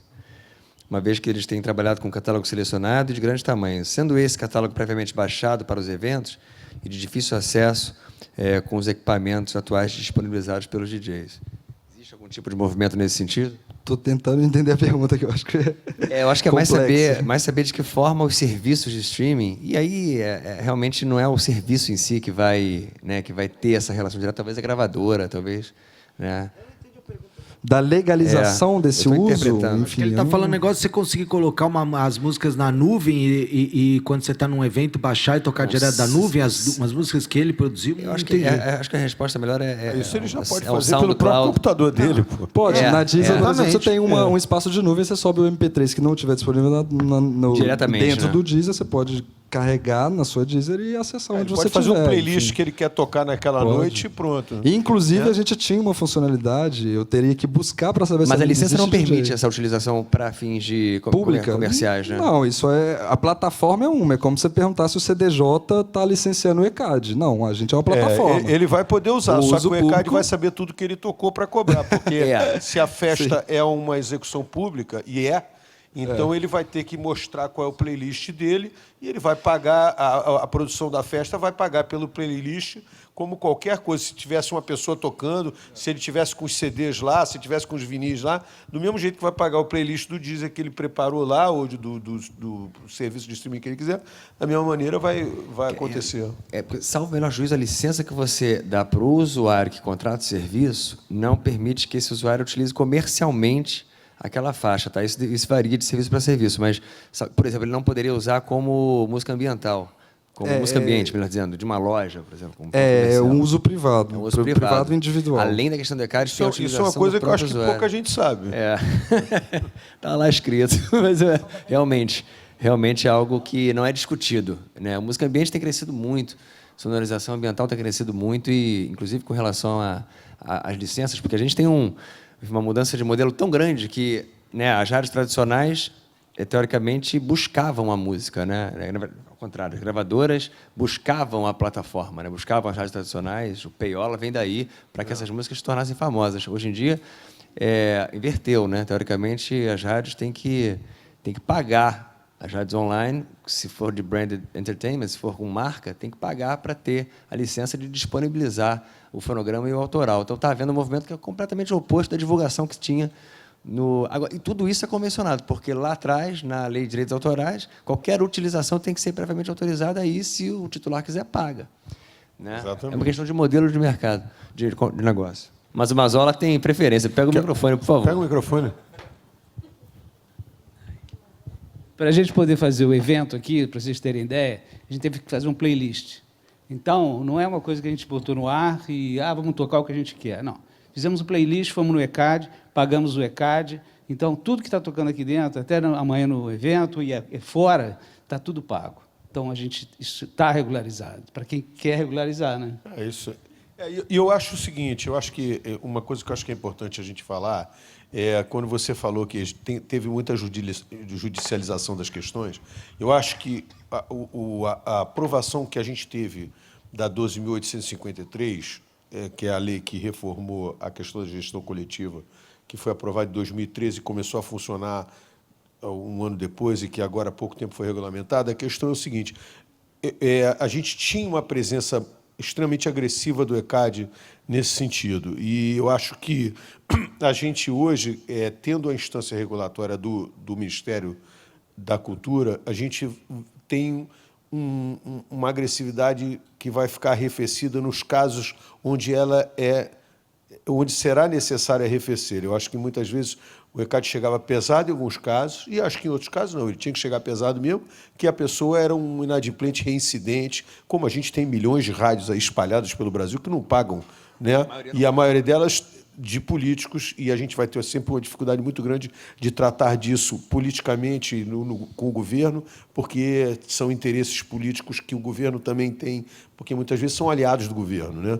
Então, eu acho que a gente vai melhorar a relação dessas remunerações aí, no sentido da relação com o usuário, eu acho que ela deve melhorar muito, nos próximos anos? A relação dessa cobrança de gestão coletiva aí, de execução pública com o usuário, eu acho que ela vai melhorar bastante. A matéria está na pauta, né? A verdade é que dia 14 de dezembro haverá uma consulta pública no STJ envolvendo a primeira ação que levou, né, a execução pública sobre streaming ao debate judicial, que é o caso da Oi RDO, na época Oi RDO, e que está no STJ, Superior Tribunal de Justiça, e vai haver uma discussão aberta sobre isso. Ali se discute, por exemplo, se a rádio tradicional tem que pagar de novo por disponibilizar o conteúdo online, o mesmo conteúdo que ela disponibiliza no meio tradicional de radiodifusão, se ela tem que pagar execução 2 vezes ou não, se isso seria bis in idem ou não, e também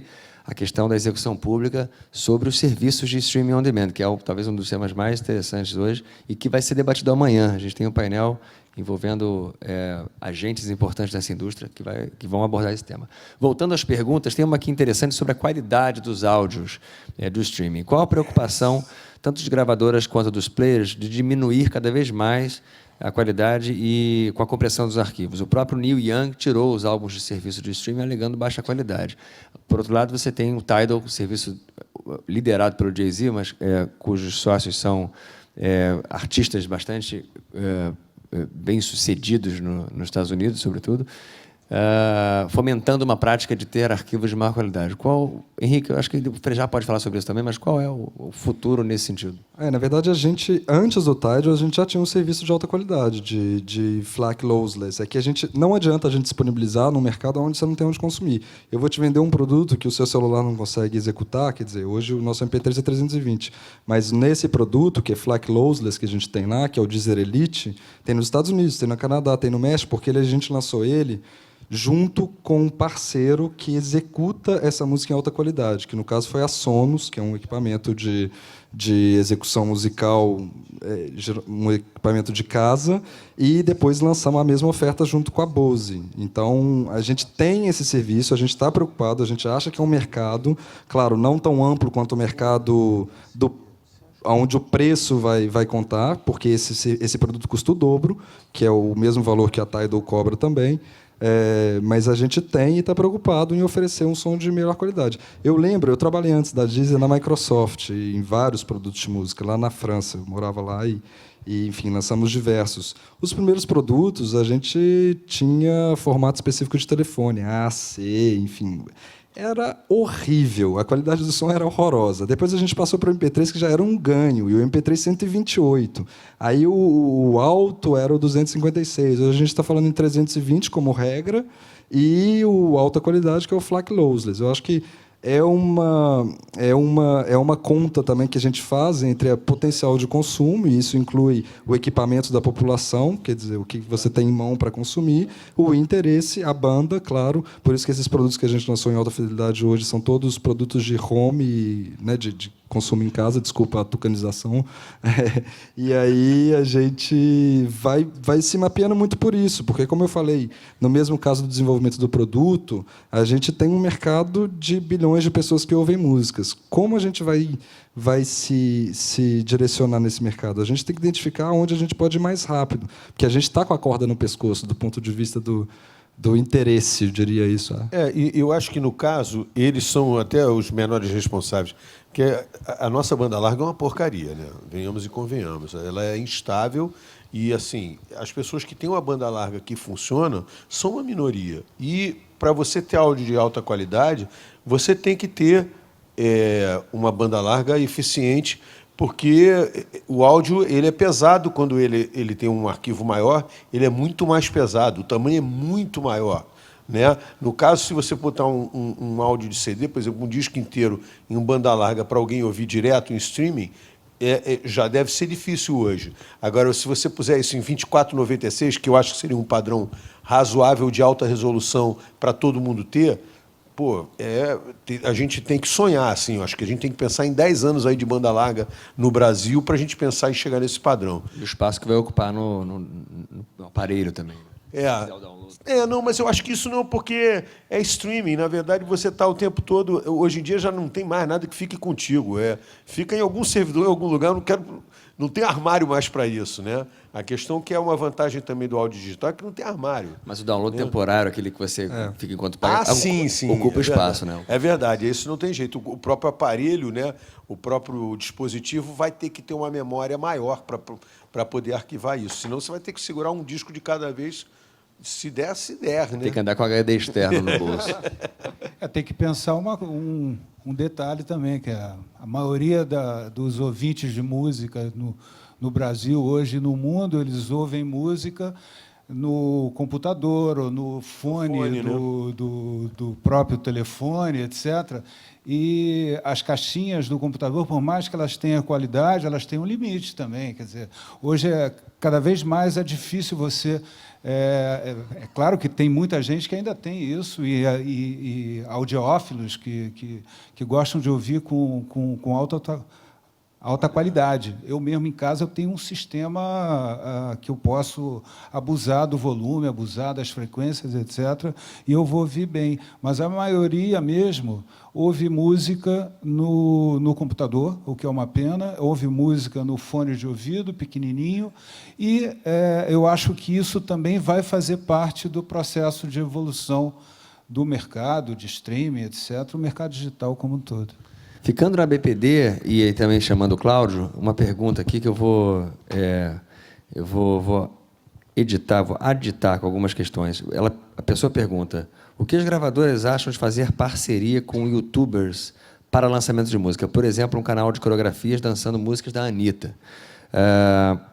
Qual tem sido a postura das gravadoras e, sobretudo, da BPD como instituição frente à utilização de música não previamente autorizada do YouTube? Por exemplo, a gente sabe do Safe Harbor, né? Você abordou bem, quer dizer, hoje, para que um conteúdo que não tenha sido autorizado seja removido de uma rede de relacionamento como o YouTube, é necessário que o titular notifique, mencione a URL, aquele conteúdo caia, e essa briga de gato e rato o tempo inteiro, se subir de novo, tem que notificar mais uma vez, e aí os sistemas de software de empresas especializadas são robôs brigando contra robôs em remoção e upload de conteúdo ilegal. É assim que funciona.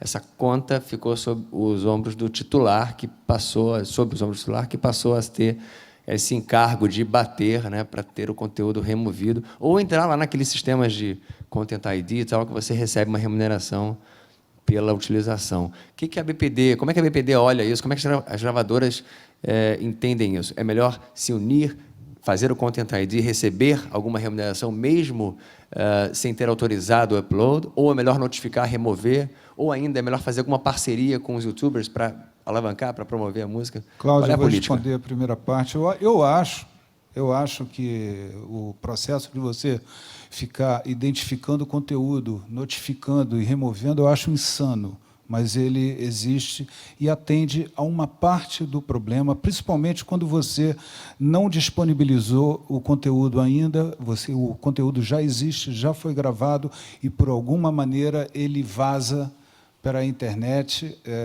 antes da data do lançamento. É importante que exista esse mecanismo para permitir que você tenha algum tipo de proteção a esse conteúdo. Você notifica o YouTube, no caso, que é o serviço que a gente está falando, eles removem rapidamente.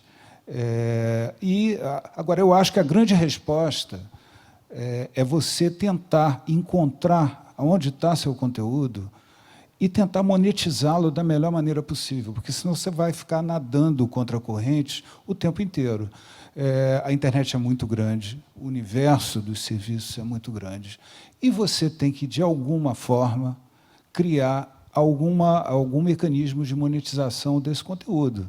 Você não vai conseguir notificar todos os serviços, todos os websites do mundo que têm links para o seu conteúdo, onde o seu conteúdo está hospedado, se for hospedado pelo website, se for hospedado pelo terceiro. Eu acho que a melhor resposta sempre é a monetização, e eu acho que o mercado está provando isso. Agora, para certos casos, existe esse mecanismo de notificação e retirada, que, graças a Deus, aqui no Brasil, o Marco Civil da Internet manteve, e foi uma vitória para a indústria, para os titulares, para o direito autoral como um todo, manteve esse mecanismo, e, em determinados casos, é o único mecanismo que se pode recorrer para proteger o conteúdo.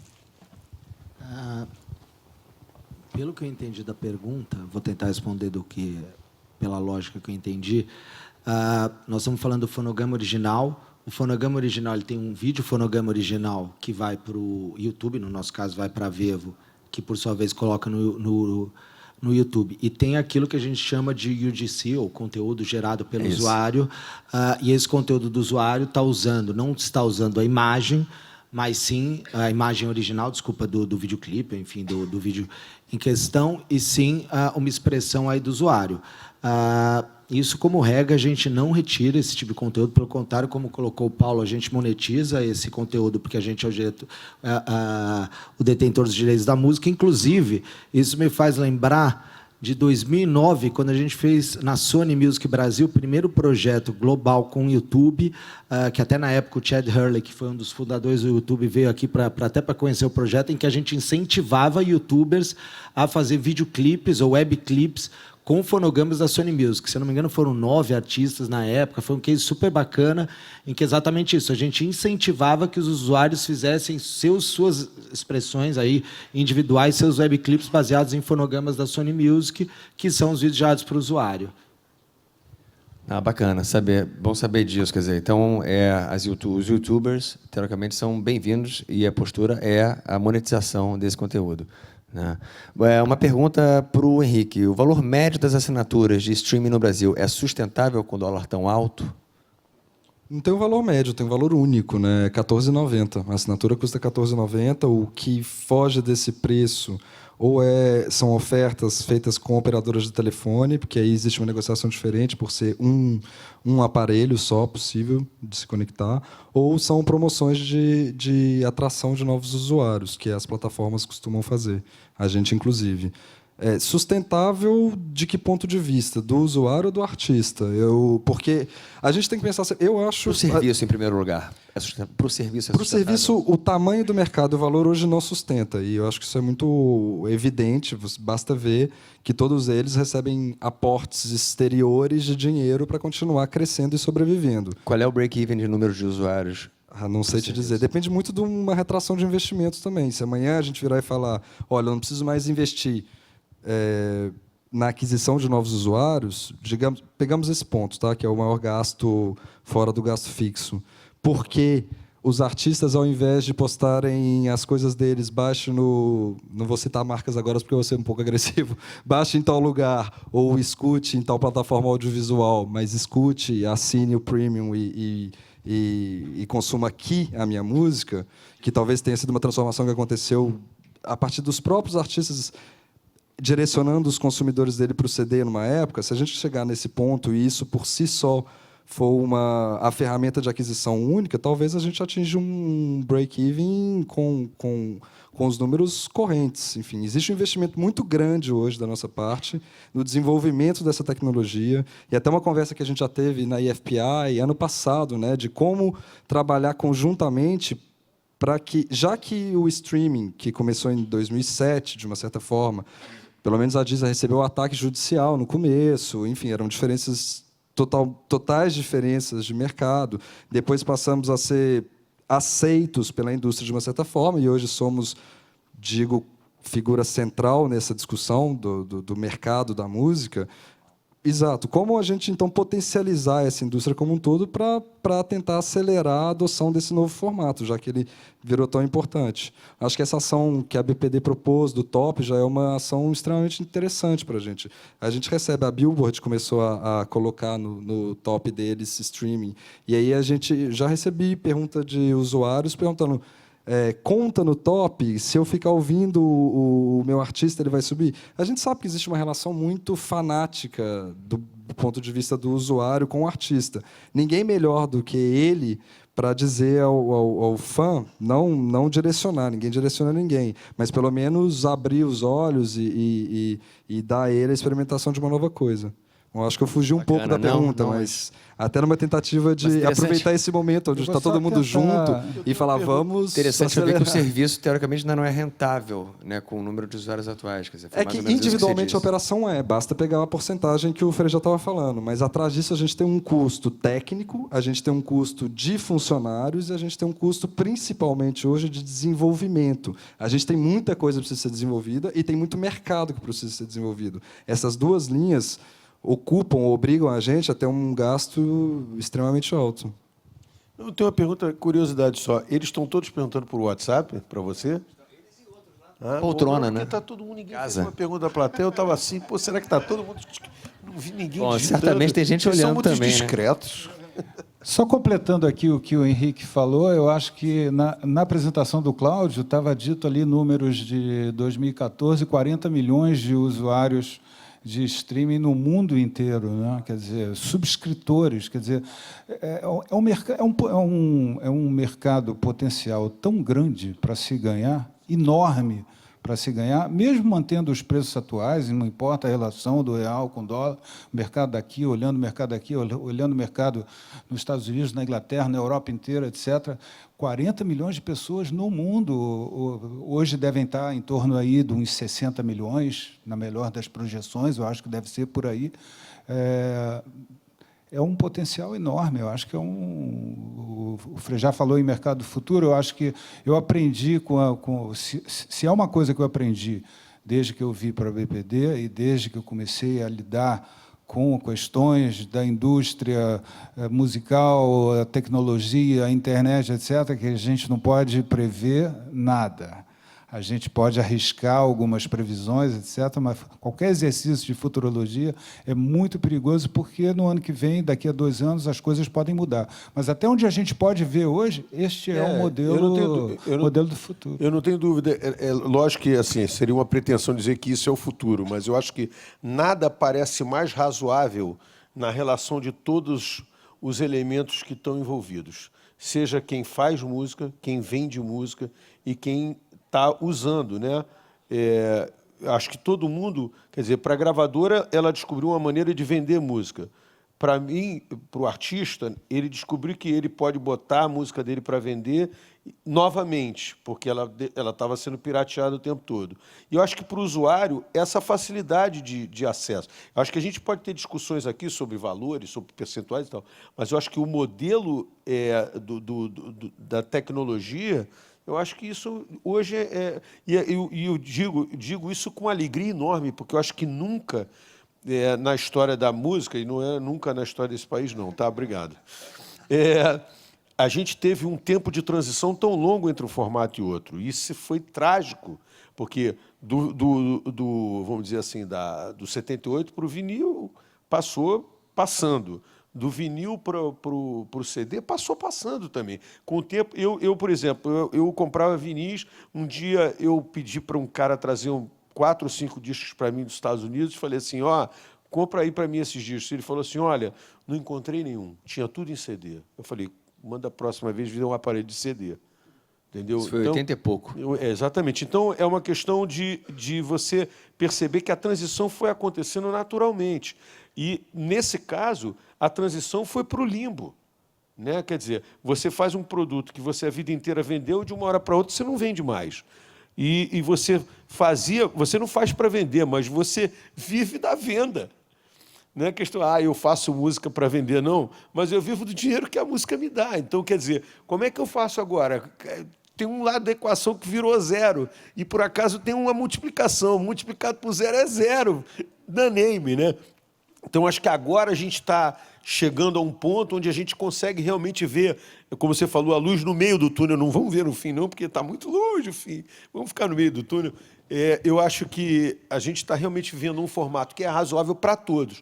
A gente tem que acertar os detalhes, mas eu não tenho dúvida que eu acho ele assim, coerente para todas as partes. Legal, eu tenho percebido isso de todas as frentes. Eu acho que não é só otimismo, é uma realidade mesmo. A gente vive um momento em que a indústria da música, em todas as suas particularidades, tem percebido essa revolução e tem apoiado.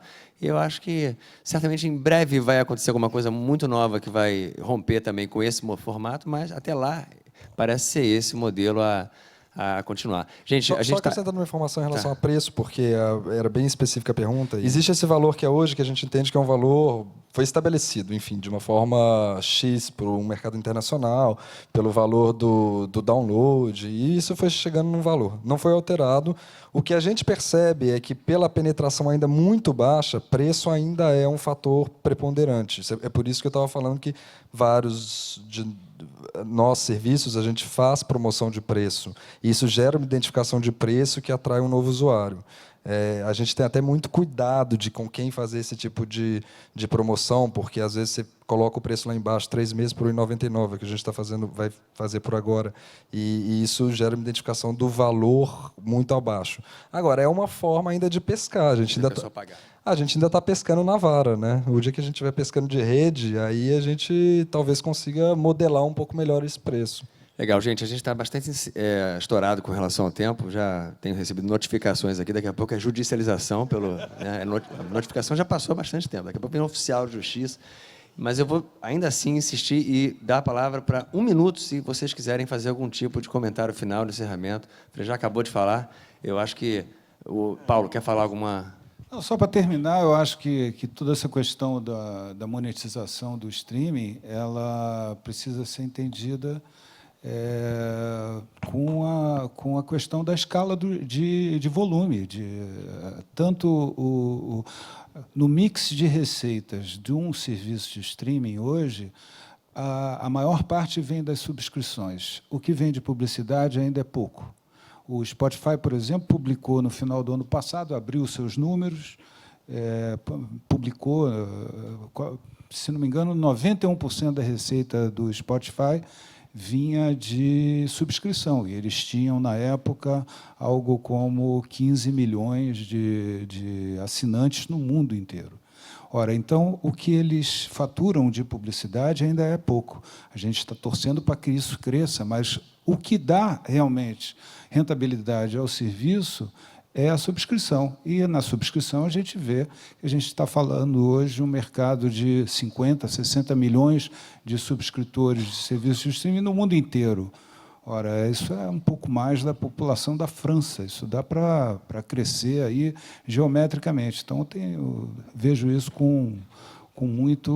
esse modelo com muito futuro. Eu acho que, se tivesse que encerrava com isso.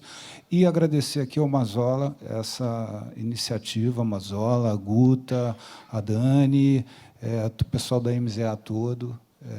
Mazola, velho amigo, desde que eu comecei a trabalhar na indústria. Lá em 1978, na Warner, Mazola já era diretor artístico da Warner, a gente se conhece daí. Então, é uma satisfação estar aqui conversando com esse público todo, com os internautas, com meus colegas aqui de mesa, com você, Marcelo, obrigado. Agradecer o convite, satisfação estar aqui, muito bom. Nosso, Frejá. Eu queria falar assim, acho que o Paulo falou dessa coisa do volume, né? Mas um ponto que eu deixei talvez passar aqui na hora que eu falei dos contratos confidenciais é que eu acho que já aconteceu um grande fluxo de dinheiro dentro dos contratos, especialmente dos adiantamentos por autorização dos catálogos, e eu não sei se necessariamente, e aí que a questão das confidencialidades de contrato, eu não sei até que ponto houve transparência nisso para que os artistas percebam que esse dinheiro foi repassado para eles. Então, isso é um ponto que eu não gostaria de deixar passar batido. Não acho que é o caso de entrar em discussão, aqui a gente já está terminando isso, mas eu acho que isso é um mistério que existe dentro da relação do streaming com as gravadoras, e que o vazamento do contrato do Spotify com a Sony no ano passado, ele colocou isso em questão, e é uma questão que os artistas se sentiram, de uma certa maneira, vamos dizer, no mínimo desinformados. Vou ser elegante aqui, né? No mínimo desinformados. Então, eu acho que essas questões é que eu acho que a gente tem que aprimorar, mas isso aqui não é uma coisa que cabe ao Paulo, ao Cláudio, a mim, ao Henrique, quer dizer, cabe na negociação do dia a dia. Isso é uma coisa que é muito grande, é uma discussão global, acho que o mundo inteiro está discutindo isso, a Alemanha está nesse mesmo impasse que nós estamos, a França também. Então, eu acho que, nesse momento, a globalização ela é até positiva, porque as questões são globais e a gente vai ter que resolver isso. E o Brasil, em alguns momentos, vai dar passos pioneiros, em outros momentos ele vai ter que acompanhar um passo pioneiro de outro país para ver, então é assim que eles estão fazendo, esse modelo para mim é melhor do que aquele, então eu quero esse. Então acho que todo mundo está um pouco assim, né? Tem muito teste para ser feito ainda, né? E parabéns ao Mazola mais uma vez, porque essa mesa de alto nível, bacana, tua mediação também maravilhosa e a presença de todos vocês. Obrigado. Obrigado, gente. Boa noite. Até amanhã. Neymar, e essa fama de Kaikai aí? Kaikai? Vê meus vídeos aí e me diz se eu sou Kaikai. Vídeo na internet? Esquece. Você não tem o 4G da Claro? Não. Também não tem WhatsApp, redes sociais sem descontar da franquia. Essa é a Lesma Chip. Não tem a Lesma Chip. Venha para Claro já. Tá vendo? Kaikai aqui não é o Neymar, não. Sou eu. Só na Claro, você economiza pra valer com WhatsApp e redes sociais sem descontar da franquia. Claro, é você quem faz o agora.